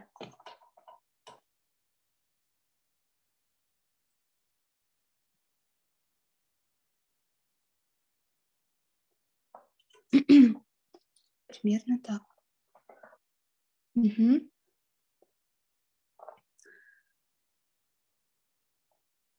В этот цвет, ребята, давайте цвет кожи сделаем. Вот у нас это желтый с белым, тут много белого. В этот цвет, ребята, добавляем красный. Только не краплак красный, а красный. Красный цвет, он яркий. А краплак красный более бордовый. Вот он. То есть не очень хорошо, да, краплак красный добавлять. Мы всегда же попробуем добавить этот краплак красный. Смотрите, более такой холодный цвет получается, что нам не очень нравится, да? Не очень подходит, потому что цвет кожи у нас будет теплый. Красный находим.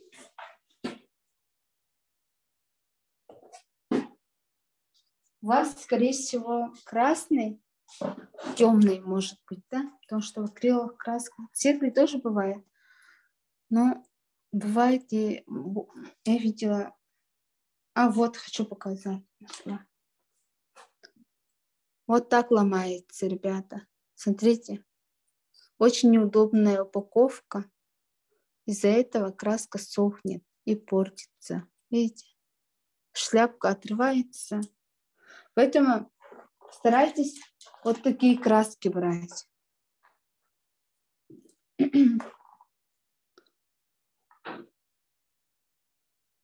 Да, видите, вот не хочет открываться. Вот такое бывает. И потом краска высыхает полностью.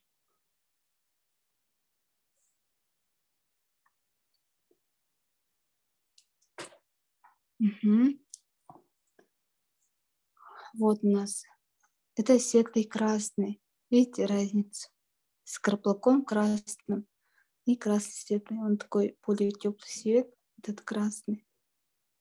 Вот этот цвет я добавляю в белый, да?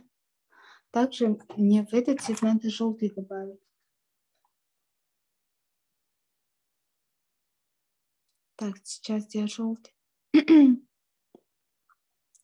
У кого, ребята, желтый цвет, может быть, неаполитанским розовым подойдет. Желтый светлый, лимонный желтый, может быть. Какой есть? Вот сейчас. Видите, он очень такой густой, уже всыхает. Это старая очень краска. Я добавила сюда. Смотрите, немножко красный добавляю. Тем больше красного добавляю, более краснеет, да? Розовеет. Видите, какой розовый цвет получается? А нам еще надо слегка добавить желтого. Когда мы более желтые оттенки добавляем, мы получаем более такие розовые, да? Вот такой цвет нам нужен. Можно еще слегка розовый добавить. Ой, желтый. Тоже, как вам нравится цвет кожи, да? Кто-то может темный, кто темная кожа цвет, кто-то совсем светлый, кто-то совсем розовый, кто-то более желтизной, да? Но если это лицо в тени, то немножко рядышком более темные надо оттенки делать. Но пока мы взяли вот такой светлый цвет. Опять же, густеет, я слегка воду добавила. Вот смотрите, какая масса. Просто сметана. Сильно жидко не надо делать. Вот так.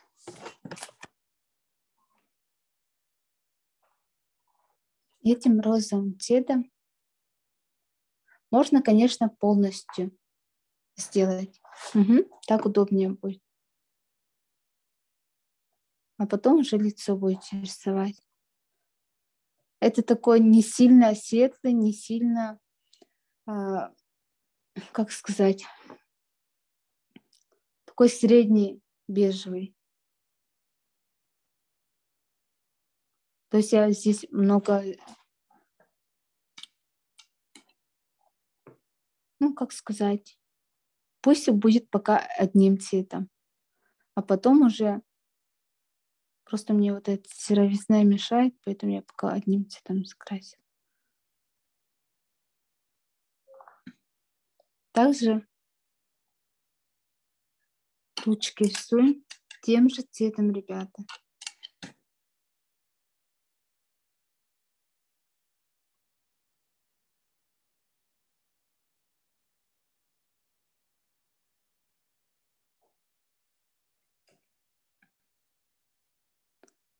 Наши ручки. Теперь где-то в сторону желтого, немножко в этот, давайте вот так поставлю, чтобы вам видно было. Вот наш цвет. Я немножко вот здесь более желтый, да? И начинаю где-то желтизну добавлять. Где-то более розовый цвет взяла. Видите, такой яркий розовый. Я хочу щечки порозовее сделать. розовенькие щечки. Также в этот белый, да. Угу. Вот белый у нас добавлен в розовый, да? Видите, такая яркая, светлая, розовая кожа получилась. И начинаю лоб осветлять.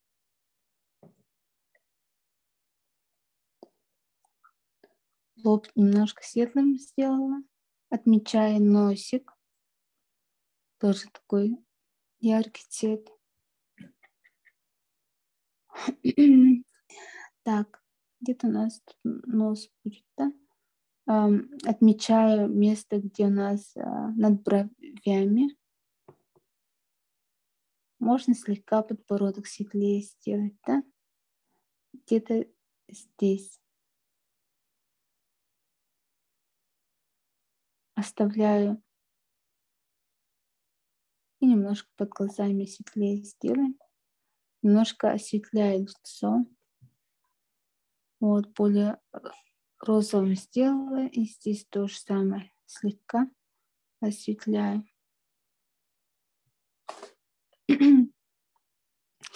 Далее. Надо еще более темные коричневые сделать. В этот цвет можно, конечно, добавить английскую красную. У вас может быть немножко сине-жженая. Ну, красный, коричневый должен быть. Добавлен слегка. Начинаю уже затемнять, да?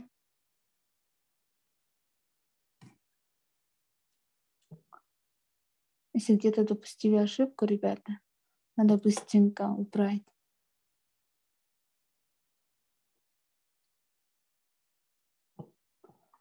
Так. Можно еще где-то немножко коричневато-черный добавить. Вот, я немножко черный добавила, и вот это тот же коричневый, краснинкой. И начинаю форму лица. Сильно не округляя лицо, вы можете как угодно сделать. Как на картинке. А можете, как вам нравится, да, как вы видите персонажа, нашу героиню.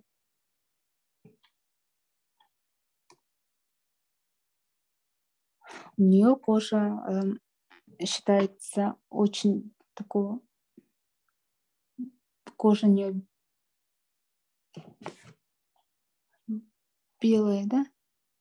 Почти, что там было написано так.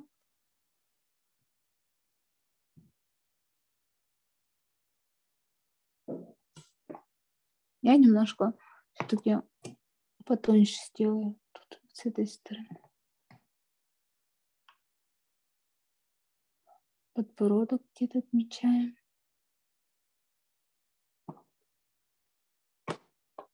И нужно где-то отметить. Давайте глаза отметим, где-то нос с этой стороны будет. Чтобы не сильно так густо не будем, больше воды добавляем в этот цвет и делаем отметки. Почти что водой. То есть меньше всего краски здесь будет, больше воды, чтобы отметить, чтобы не ошибиться, да? Я сделаю, что на нас смотрит.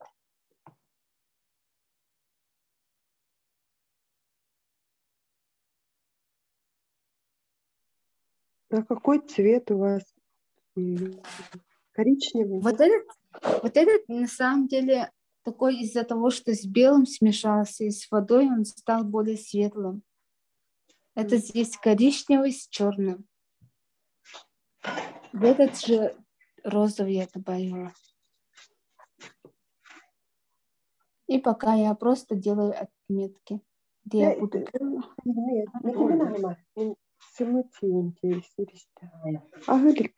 Хорошо.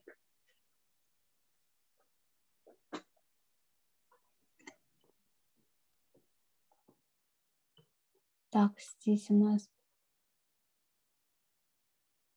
так примерно.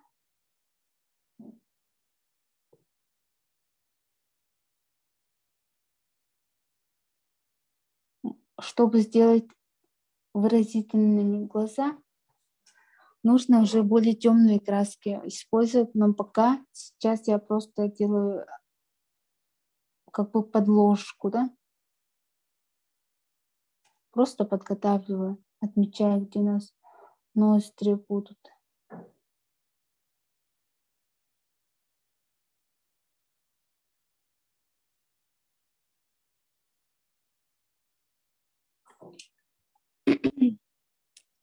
Примерно у нас так будет. Она на нас смотрит. И также нужно отметить ручки. Уже ручки более немножко гуще, потому что здесь уже я окончательно ставлю их так.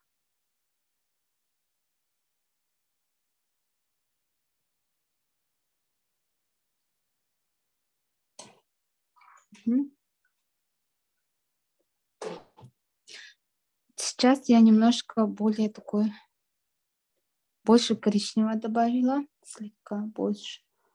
И начинаю где-то тут местами. Еще давайте немножко черного добавим, чтобы здесь более темнее сделать. Потому что у нас брови будут темнее. Я не хочу прям сильно черными сделать. Поэтому в коричневый добавила.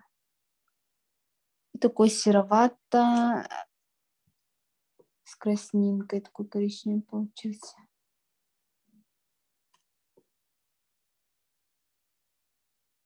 И хочу вот тут еще темнее сделать.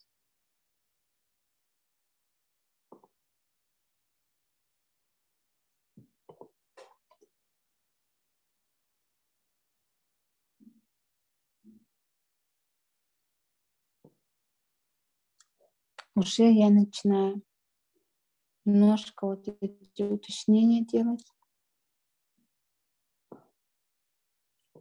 Теневые показывать. Немножко делаю обводку, ребята, как на картинке.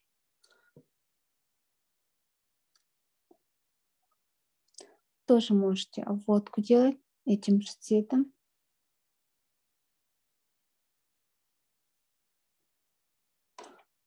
И начинаю, немножко еще черный добавила. Начинаю брови чернить. Это не черный, это у нас смешанный, да, такой цвет. Немножко брови. У меня одни брови выше получились. Тоже смотрите, потому что у меня немножко боком стоит. Я неправильно вижу. Тут наполовину мне камера мешает. А у вас все должно быть аккуратно. Так. Глаза сделаю так, что она на нас смотрит.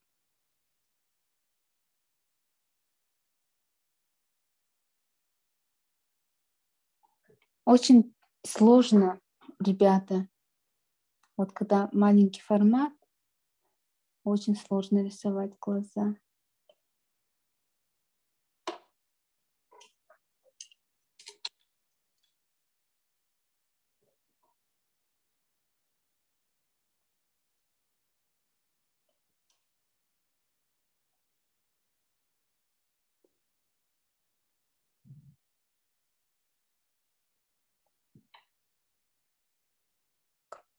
Угу.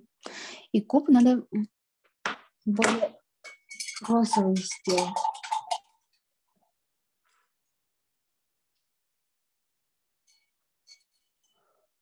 Этот же цвет я немножко краснинку добавлю.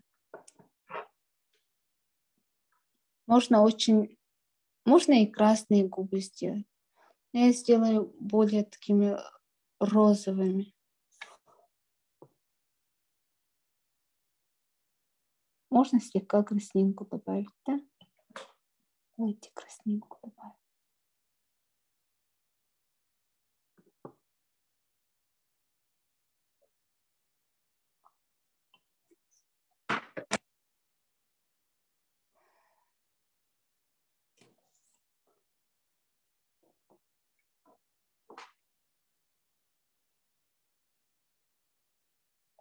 Так, все-таки мне надо добавить коричневый.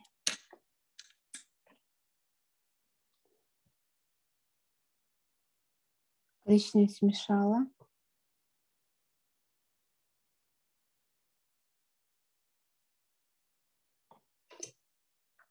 Если мимо выходит за границы, как у меня, да? Я немножко с границы вышли. Вот где вот этот телесный у меня был, этим я убираю свои ошибки.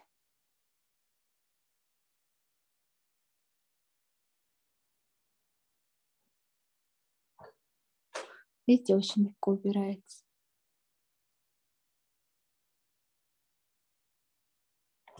Так. Чуть-чуть где-то скулу добавим, да?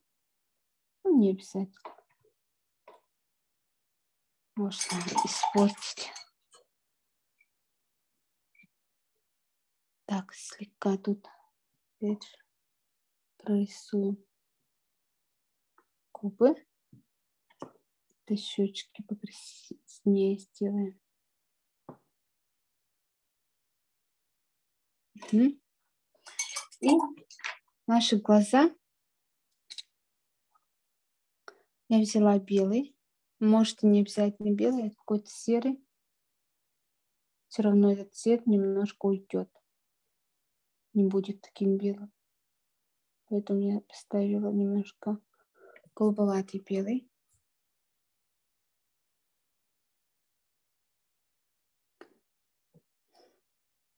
Вот. Где-то носик я еще светлее делаю, кончик носика. Подбородок можно слегка, скулу посветлее сделать.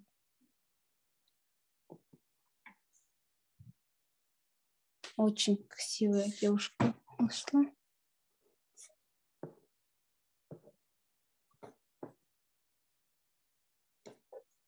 Угу.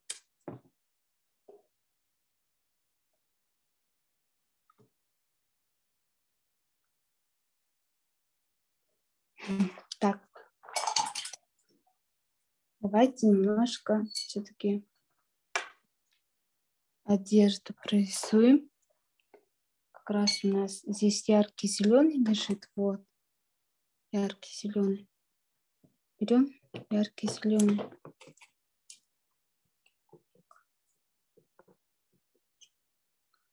Я хочу немножко одежду дорисовать. Что надо уже одежду заканчивать, потому что у нас лошадь еще проработать, лошадь надо. Можно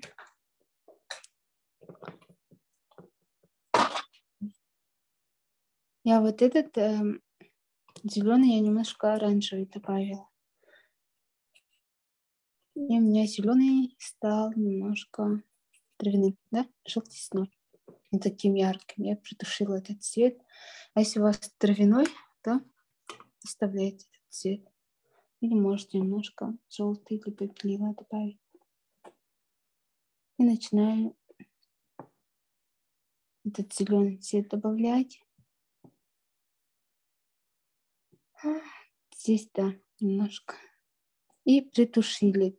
Вот, переход, чтобы не резким был. Вот с этой стороны зеленый более такой голубит, да? Давайте немножко этот зеленый мы положим местами.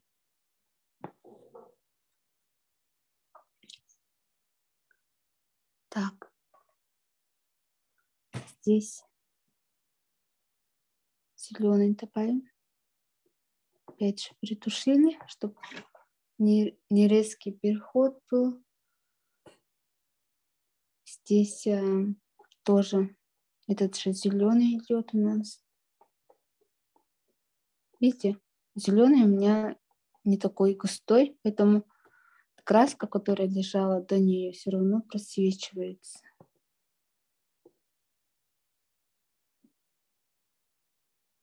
Вот тут зеленый положим. Так, у нас здесь как-то то получается. Давайте зеленый тут сделаем.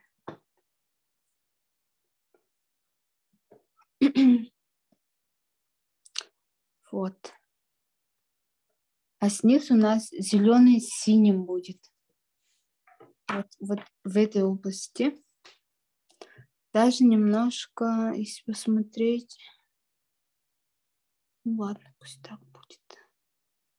Можно было шубку чуть ниже сделать, да? Ну ладно. Пусть остается. Я добавлю синий. Еще раз, потому что синяя краска закончилась. Так, сюда добавим.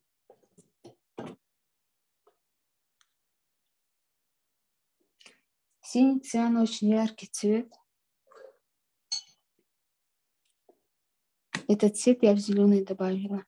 Я получила такой кобальтовый зеленый, более холодный. Вот, посмотрите. Вот такой холодный зеленый был. Получился, да, темный. Если хотим более светлый цвет зеленый получить, да, более малахитовый, то мы белила добавляем к зеленому и немножко еще синего. Вот этот цвет немножко будет здесь. Местами рефлекс пойдет. Местами чуть-чуть добавляете. Можно слегка притушить. Это у нас рефлекс пойдет. Где-то можно слегка и сверху добавить, да? Потому что у нас есть голубое небо. Да, можете слегка и тут добавить. Эти немножко уже такой небесные цвета получаются.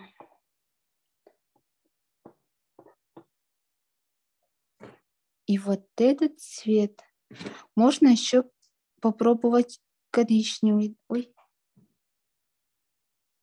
Да. Давайте в этот цвет, который у нас темный был, мы сюда еще коричневый добавили. И такой ретушенный темный зеленый получили, сероватый. И этот цвет мы хотим сюда положить.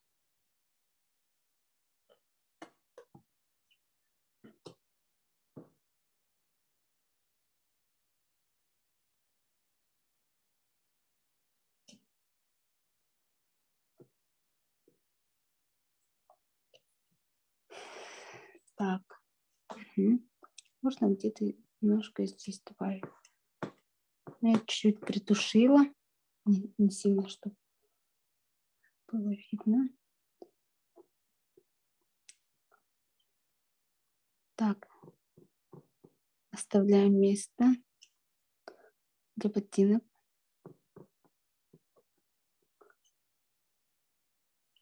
Ага, тут у меня немножко в разброс получается. Не сильно. До сюда сделаем.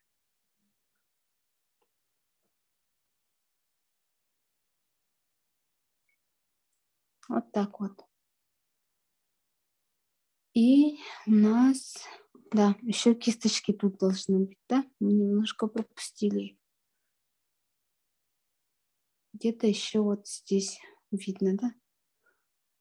Вот эта часть, кажется, длиннее, чем вот эта часть. Конечно, можно еще так, посмотрим. Где что вроде вот тут добавили. Можно еще слегка такой ярче сделать, да? Значит, надо больше белил добавить. Вот, в этот цвет немножко я белила добавила. Это совсем светленький. Немножко начинаю осветлять еще. Ну, немножко притушила. Можно сверху тоже чуть-чуть притушить, да?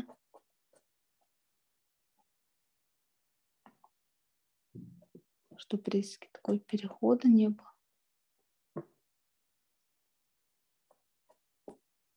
Конечно, можно просто мазочками тоже можно рисовать. Не обязательно так делать. тогда уже будет гуще берите. Так, у нас сверху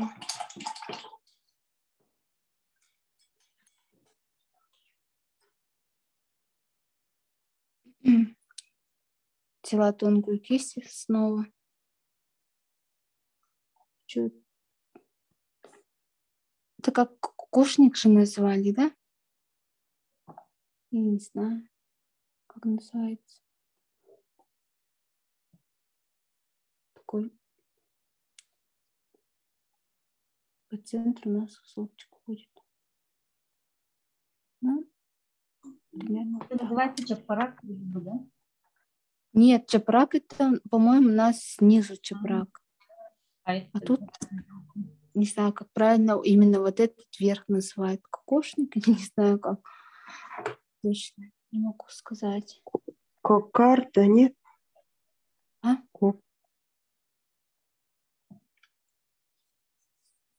Так. Ленточку можно немножко бело-голубым сделать, да? Можно вот синенький чуть-чуть добавить, белый цвет. И взять здесь ленточку вот эту нашу сделать. Можно потоньше ленту сделать.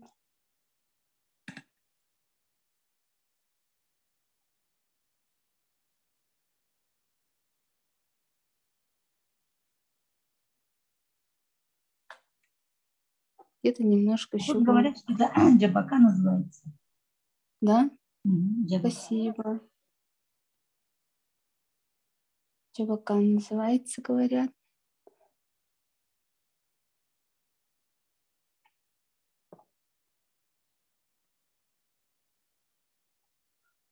Если честно, первый раз слышу.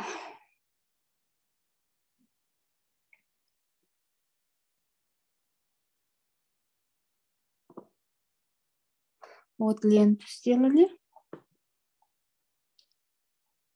Так. Конечно, здесь переход очень грубый, да? Как заметили. Нужно, значит, немножко вот желтенький сделать и сюда.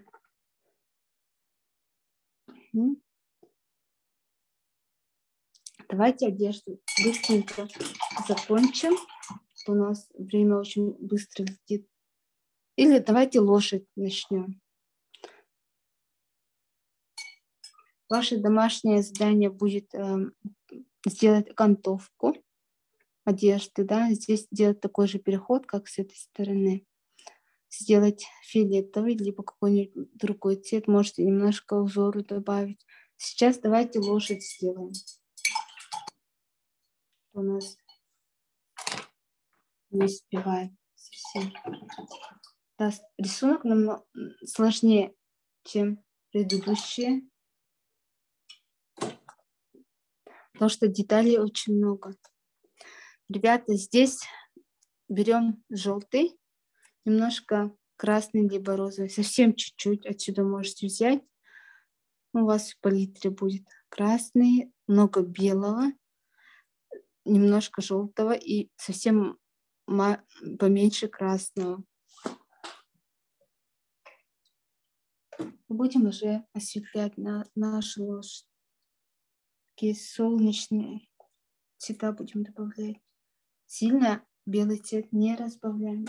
Если у вас вот такая не густая пойдет, не надо разбавлять. Или можно слегка, чуть-чуть воды добавить. Вот я чуть-чуть воды добавила. Но белый цвет, смотрите, не подходит, да? Значит, что мы делаем? Мы добавляем немножко желтый, можно слегка розовый.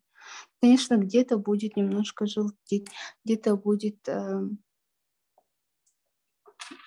коричневее, да, где-то именно волосы, да. Надо будет слегка сделать. Вот смотрите, вот я положила, у меня красный, слегка беру красный, добавила, видите, очень сильный красный. Так не должно быть, совсем слегка. Но я добавила именно, чуть-чуть еще воду добавила, потому что, оказывается, подсыхает. Надо все-таки чуть-чуть воды добавить. Видите, уже сохнет. И добавляю желтого. Видите, как солнечный цвет у нас получился. Где-то желтит. Можно сильно не смешивать. Пускай где-то белым пусть будет находиться, где-то немножко желтеть и белеть. Вот так делаем. Конечно, кисточка такая огромная нам ни к чему. Надо кисть поменьше брать.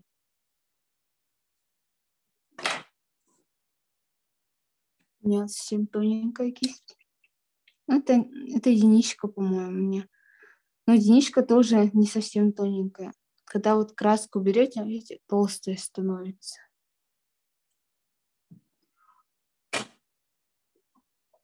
Смотрим на лошадь. Время от времени все-таки воду надо добавлять, ребята. Оказывается, сохнет прямо на глазах.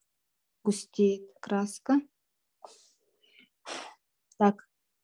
Конечно, ноздри мы здесь и рот, ничего, кажется, глаза не отмечали. Ладно, ничего страшного. Можно потом прорисовать, да? Видите, носик прорисовали. Можно слегка вот смягчить, да, стороны. А можете просто держать кисть, которая будет вас смягчать. Пальцами очень сложно по маленькой картинке проходиться. Поэтому лучше сразу кисть готовьте еще одну. Метили, где наши. Оставили, где будут глаза. Пробуем немножко воды добавить. Ну, не воды, а я убираю вот эту лишнюю краску. Добавила слегка с этой стороны воды и вытираю.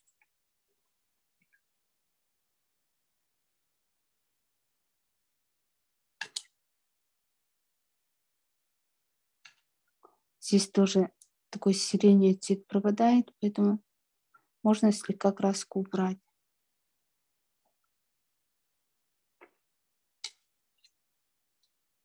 У нас совсем на мастихин времени не хватает, да, ребята?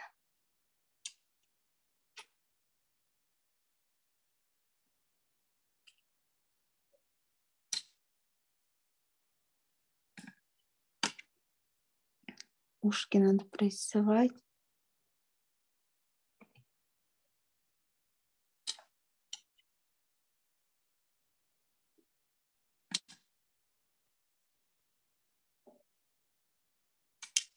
Наши волосы.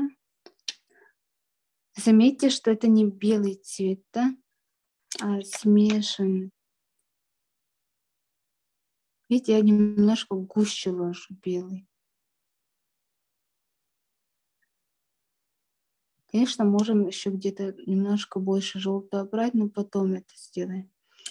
Надо сейчас намного быстрее проработать лошадь, чтобы на мастихин время осталось.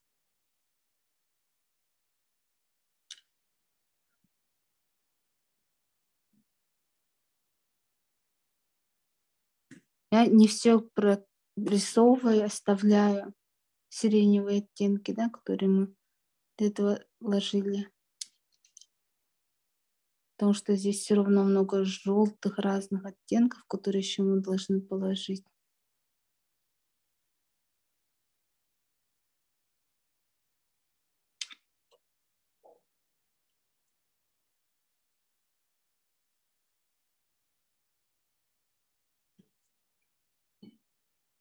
Немножко воды взяла. Здесь уже надо криво очень хорошо прорисовать.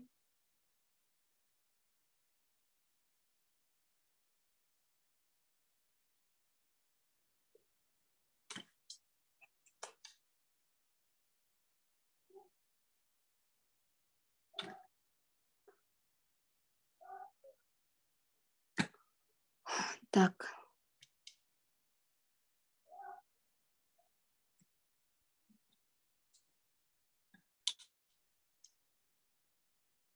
все равно много других сиреневых оттенков надо все равно еще добавить, кажется.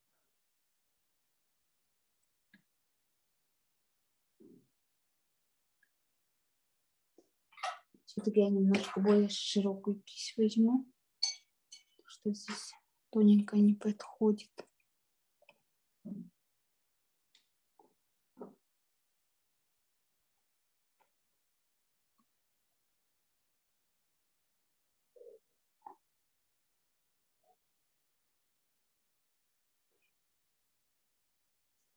До коленки более светлыми сделаем.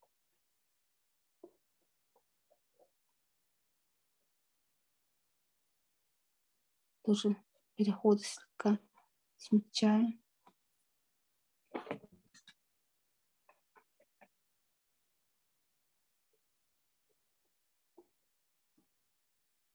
Можно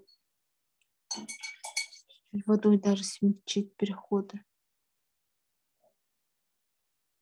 Немножко воды добавить.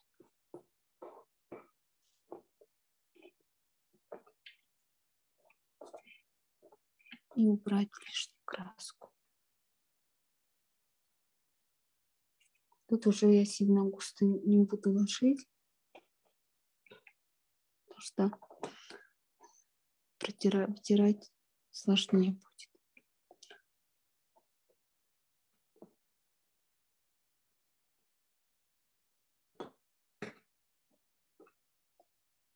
Так. Где-то не хватает светлоты, значит, надо чуть-чуть добавить, да?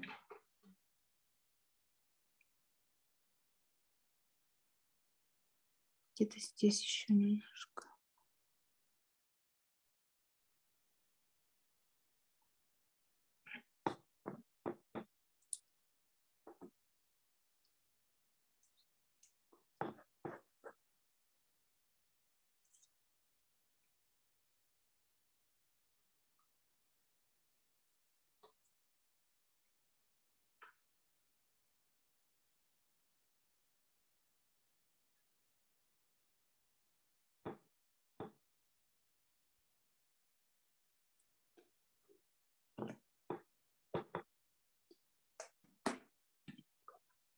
Так, гриф.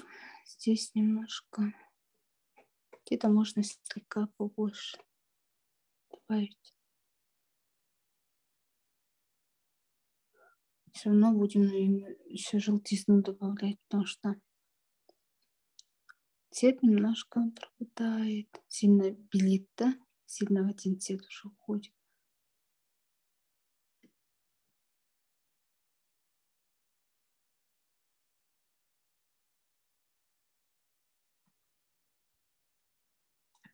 Угу.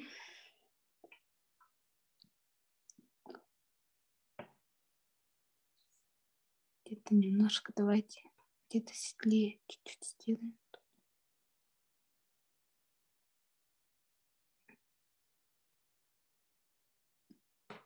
Все равно где-то мы нарушили. Светлее сделали местами. Когда мы светлее делаем, как будто пушистее будет.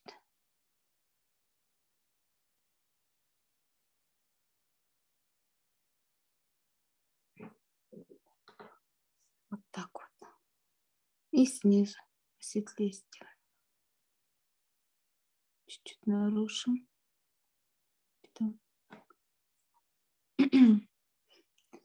Добавили, посветлее сделали. Давайте где-то тут еще посветлее местами делаем. Можно ленту тоже где-то посветлее сделать.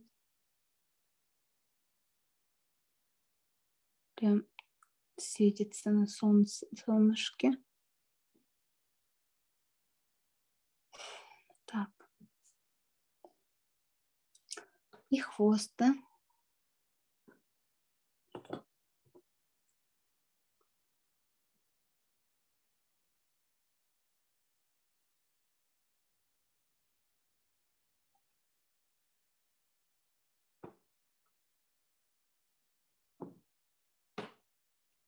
Где-то можно немножко ставить. А середине весны там все равно будем, наверное, добавлять.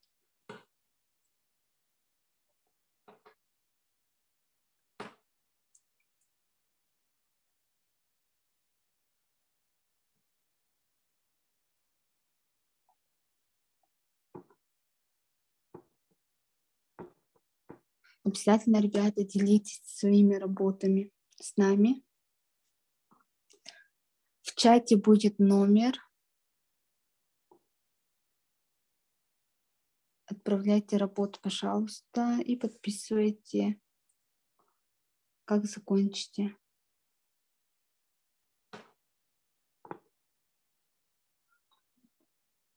Так, здесь у нас, видите, сильно белит, да?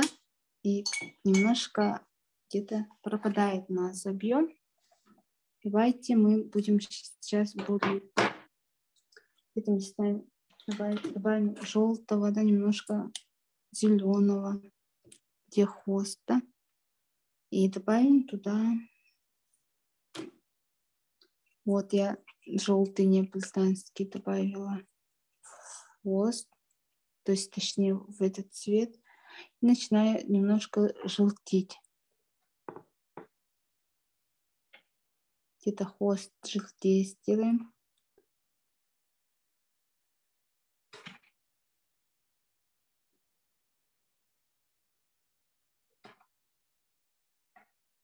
Так, где-то этот цвет давайте сюда добавим. Начнем переход делать.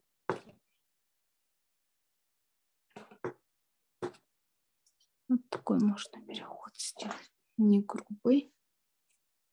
Где-то здесь больше желтого добавим.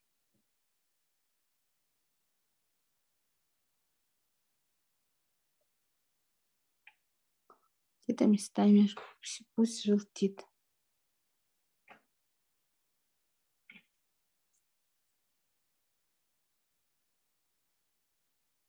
Вот в этой стороне тоже немножко желтизны добавила.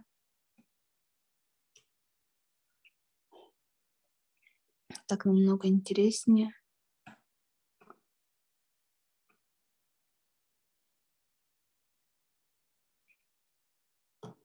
Вот где коленки, немножко желтый с коричневым добавлю. Немножко желтый добавляю коричневого. Начинаю где-то местами опять же добавлять. Я уже притушила местами, добавив сразу же.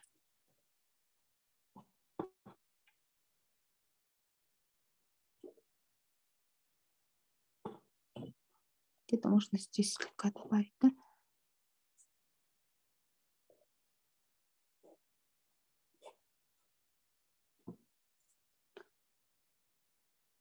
Так.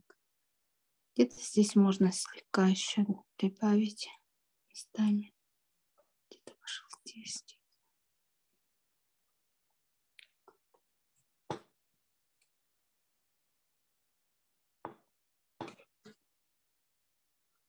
Я еще добавлю немножко ярче коричневого. И местами пройдусь. Так вот. Видите, немножко этот белый цвет, который мы ложили, он стал немножко прозрачным, и где-то виднеется сиреневый, пробился, да?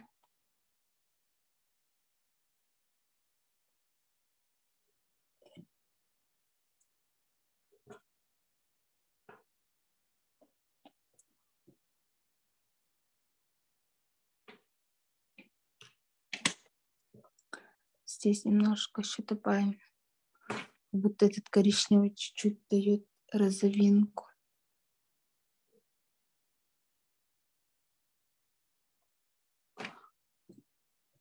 Конечно, немножко можно еще сиреневый добавить, да?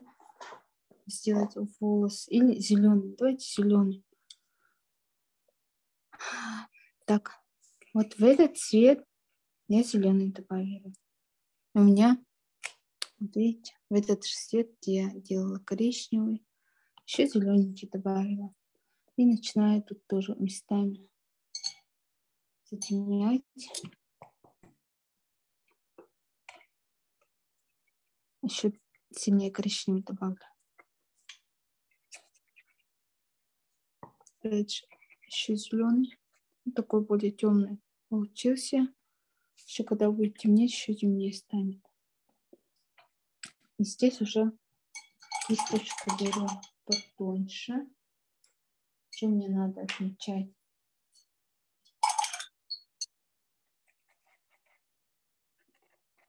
Сейчас будем отмечать хвост. Уже линии сделаем заметными, более такие глубокие.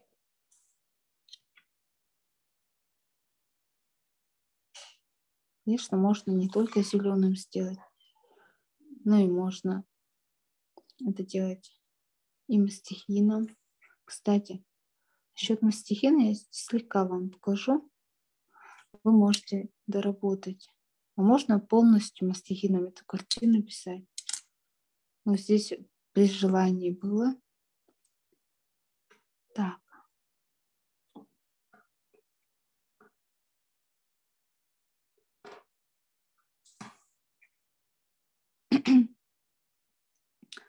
Так, где-то сильно много зеленого убираем. Тоже. Давайте чуть-чуть добавим.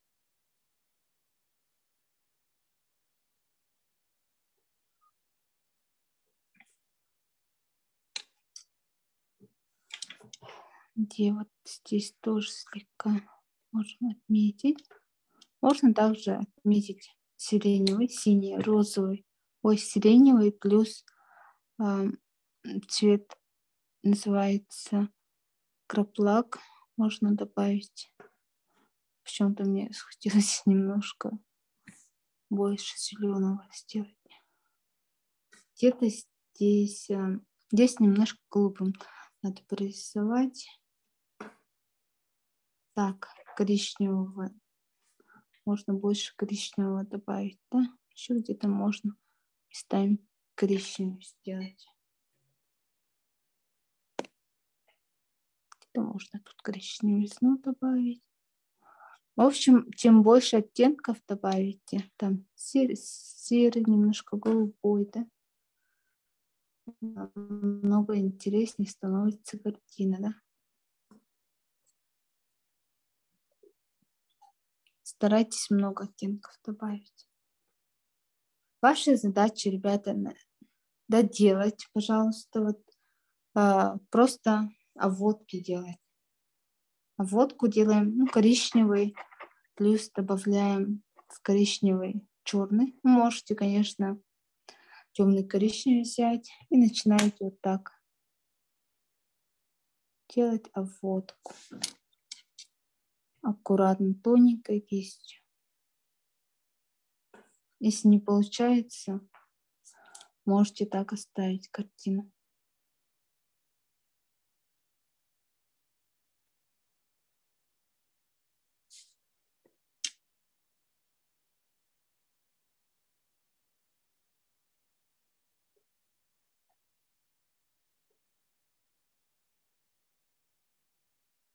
Можно какие-то узоры добавить, да?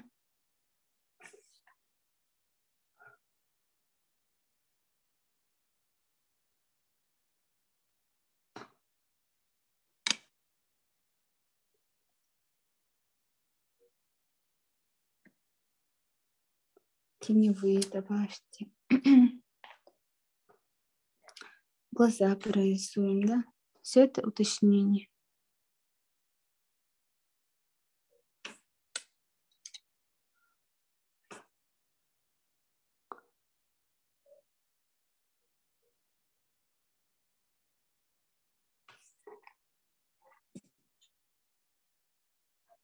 Так, видите? Вот так на самом деле картина.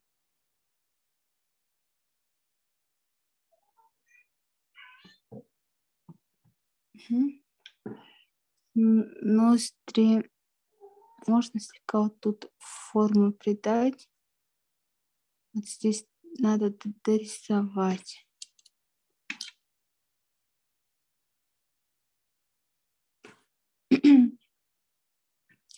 Работу, пожалуйста, отправляйте. Будет выставка с призами. Вот. Участвуйте обязательно.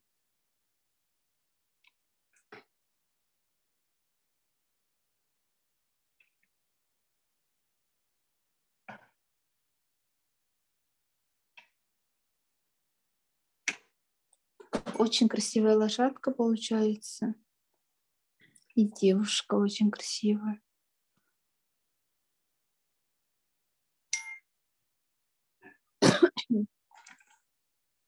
И ссылка на Zoom есть, ребята.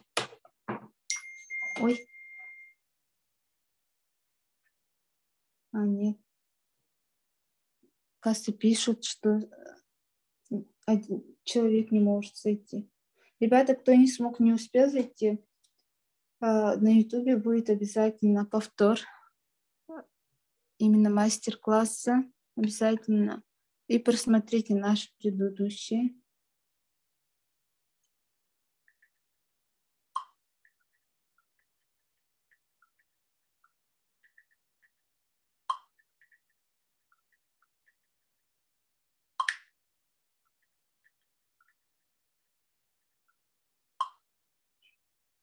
Так.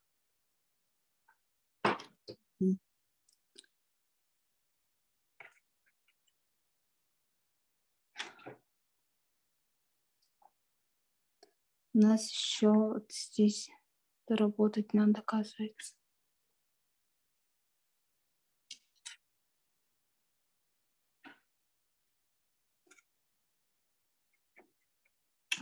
Кто устал, ребята, можете, конечно, закончить. Я чуть-чуть еще должна рассказать, как использовать мастихин. Так что можете до конца досмотреть.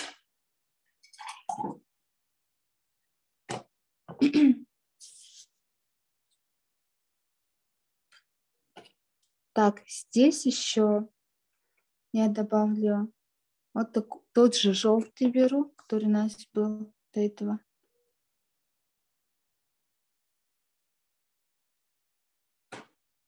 И здесь добавим немножко этот же цвет коричневый добавила. Вот так сделаем.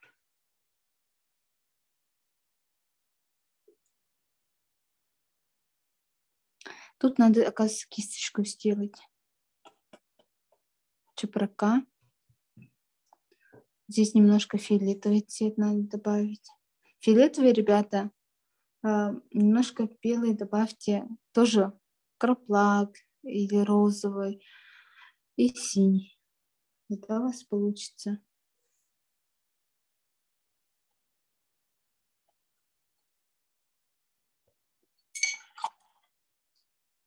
Либо можете любой другой цвет использовать. Не обязательно такой.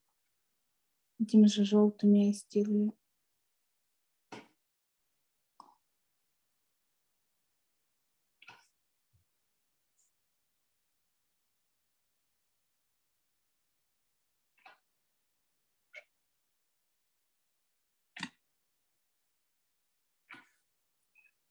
Так.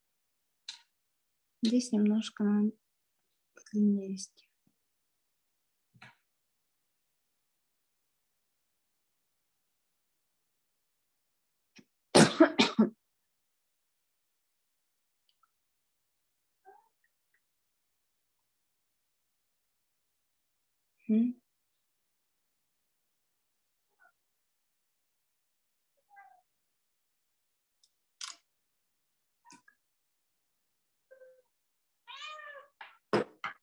Так, давайте доработаем, да? Немножко желтизны добавим. Это можно. Тут немножко, кажется, грязь попала. Давайте тут немножко осветлю. У вас, наверное, тут почище, да? Грязь убрала.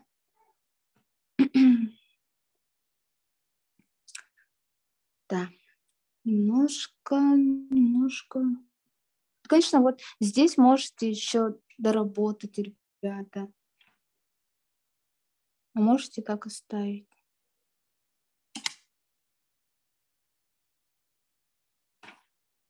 Вот это уточнение. Немножко блеск добавим. Так, здесь лишнее убрать.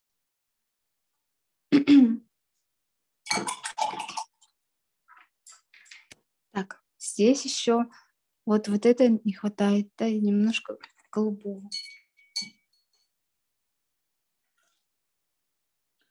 Надо. Так, белый цвет у нас есть. Белый я добавила голубой. Не голубой, а вот этот циан. Циан становится голубым с белым, когда мы смешиваем. И вот эти уточнения.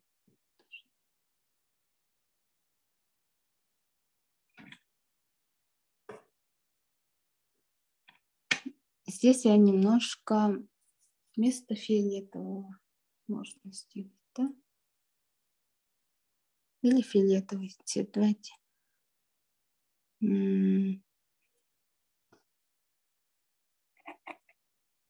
Все-таки у меня голубой получилось, не фиолетовый. Вы можете сделать красный цвет, фиолетовый.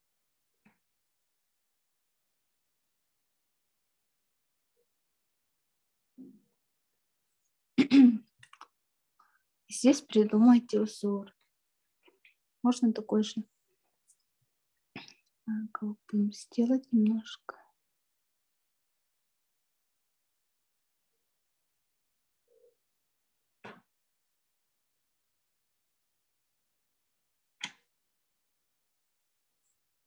Так. И немножко я воды добавила. Побольше воды. Именно здесь. И где-то местами я добавляю все-таки голубой. Именно больше воды, ребята. Вот тут уже мы добавляем побольше воды, чтобы сделать или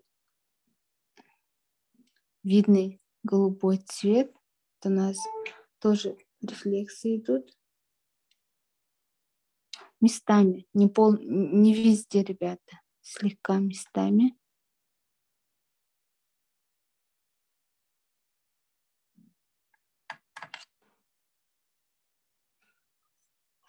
Вот, очень классно получается.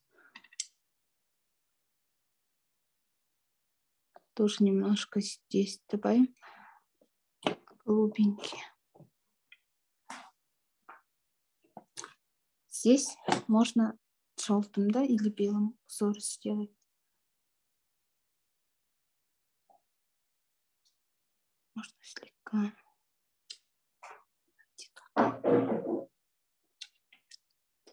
Белым цветом слегка осветлила. И здесь можно добавить узор. Вот здесь. Давайте добавим быстренько узор. Этот узор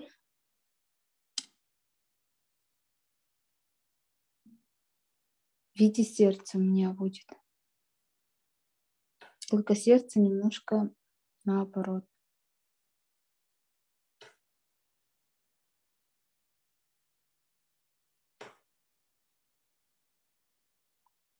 Цветочный будет тут узорчики. Также можно где-то здесь узорчик сделать.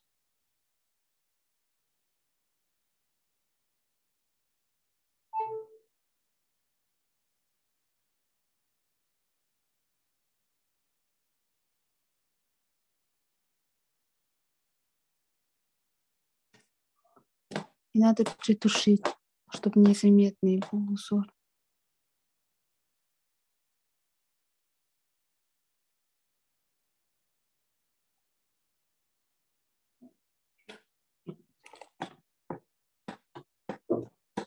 Потому что это в тени все-таки. Такой яркий должен быть.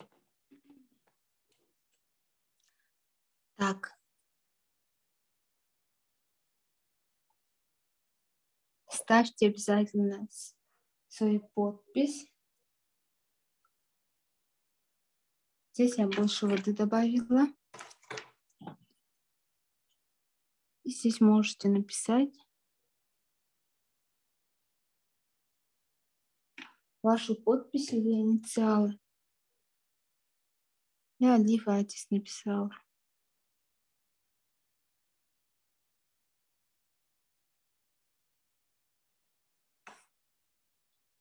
Угу.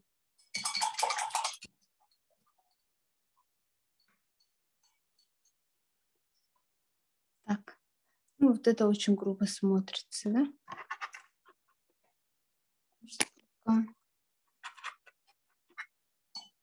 Либо притушить, либо просто еще добавить линии, да?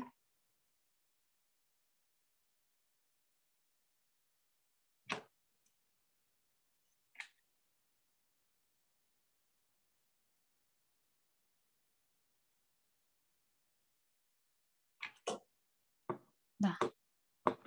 Слегка. Можно намек на узор сделать тут. Тут тоже.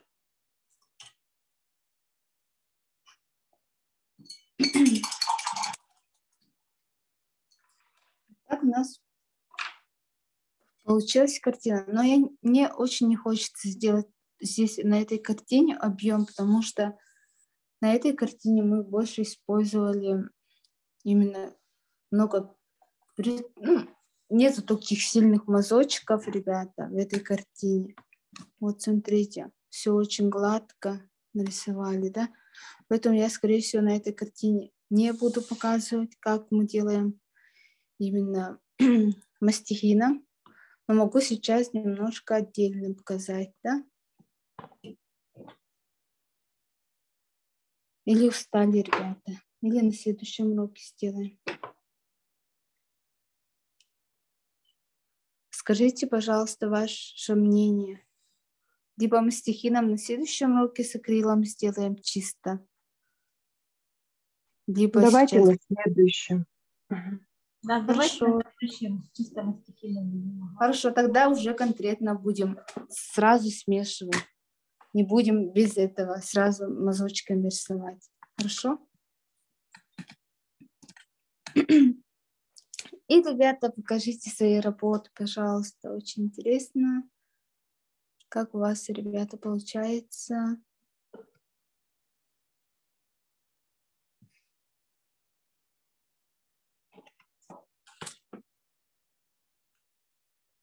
У меня незаконченные работы. Покажите, пожалуйста. Вот. Ой, молодец. Как хорошо. Очень. Ну, у меня вот слабо что-то. Вот как.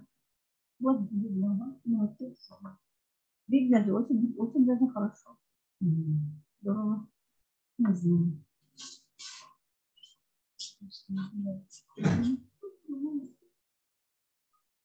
Ну, большое всем спасибо всем за участие. Али, очень большое спасибо. Али выделили, да? Ну, большое спасибо всем за участие. И ждем вас на следующих мастер-классах. Ага, я уверена, что... И у нас будет обязательно вживую мастер-класс в мае месяце. Сейчас почитаем. Да, я хотела узнать, а на какое время вообще вот рассчитан добрый почин? А? Да. На сколько долгое время мы рассчитываем вот работать с вами? Ну, в добром почине. Так, ну у нас проект будет длиться до конца мая месяца, а мастер-классы продлятся до половины мая, ну, может быть, еще продлим до конца мая, так что, потому что у нас были пропуски из-за того, что болели и так далее, поэтому вот как раз где-то Хорошо, спасибо. закончим, и есть идея провести это все на свежем воздухе даже, если погода позволит. Классно было бы. И, Оксана, очень большое спасибо вам за участие. Я думаю, что вы уже представите нам свои работы на выставку. И, конечно, у нас для всех участников... Ох ты, как красиво! Вау. Вообще красота. Красота, да. Красота. Видно, да? Да, очень красиво. Оксана, отправьте, пожалуйста, работу. Снова. Спасибо. Очень красиво, да. Мы обязательно на выставке все это разместим. Кстати, у нас уже некоторые работы висят на Национальной библиотеке. Они уже висят, и мы будем дополнять эту выставку. Можете пройтись на этаж Национальной библиотеки, вход, и как раз там все работы выставлены, и также есть там работы Терезы Пачека-Чавес выставлены там на третьем этаже Национальной библиотеки. Спасибо. Спасибо большое за участие еще раз.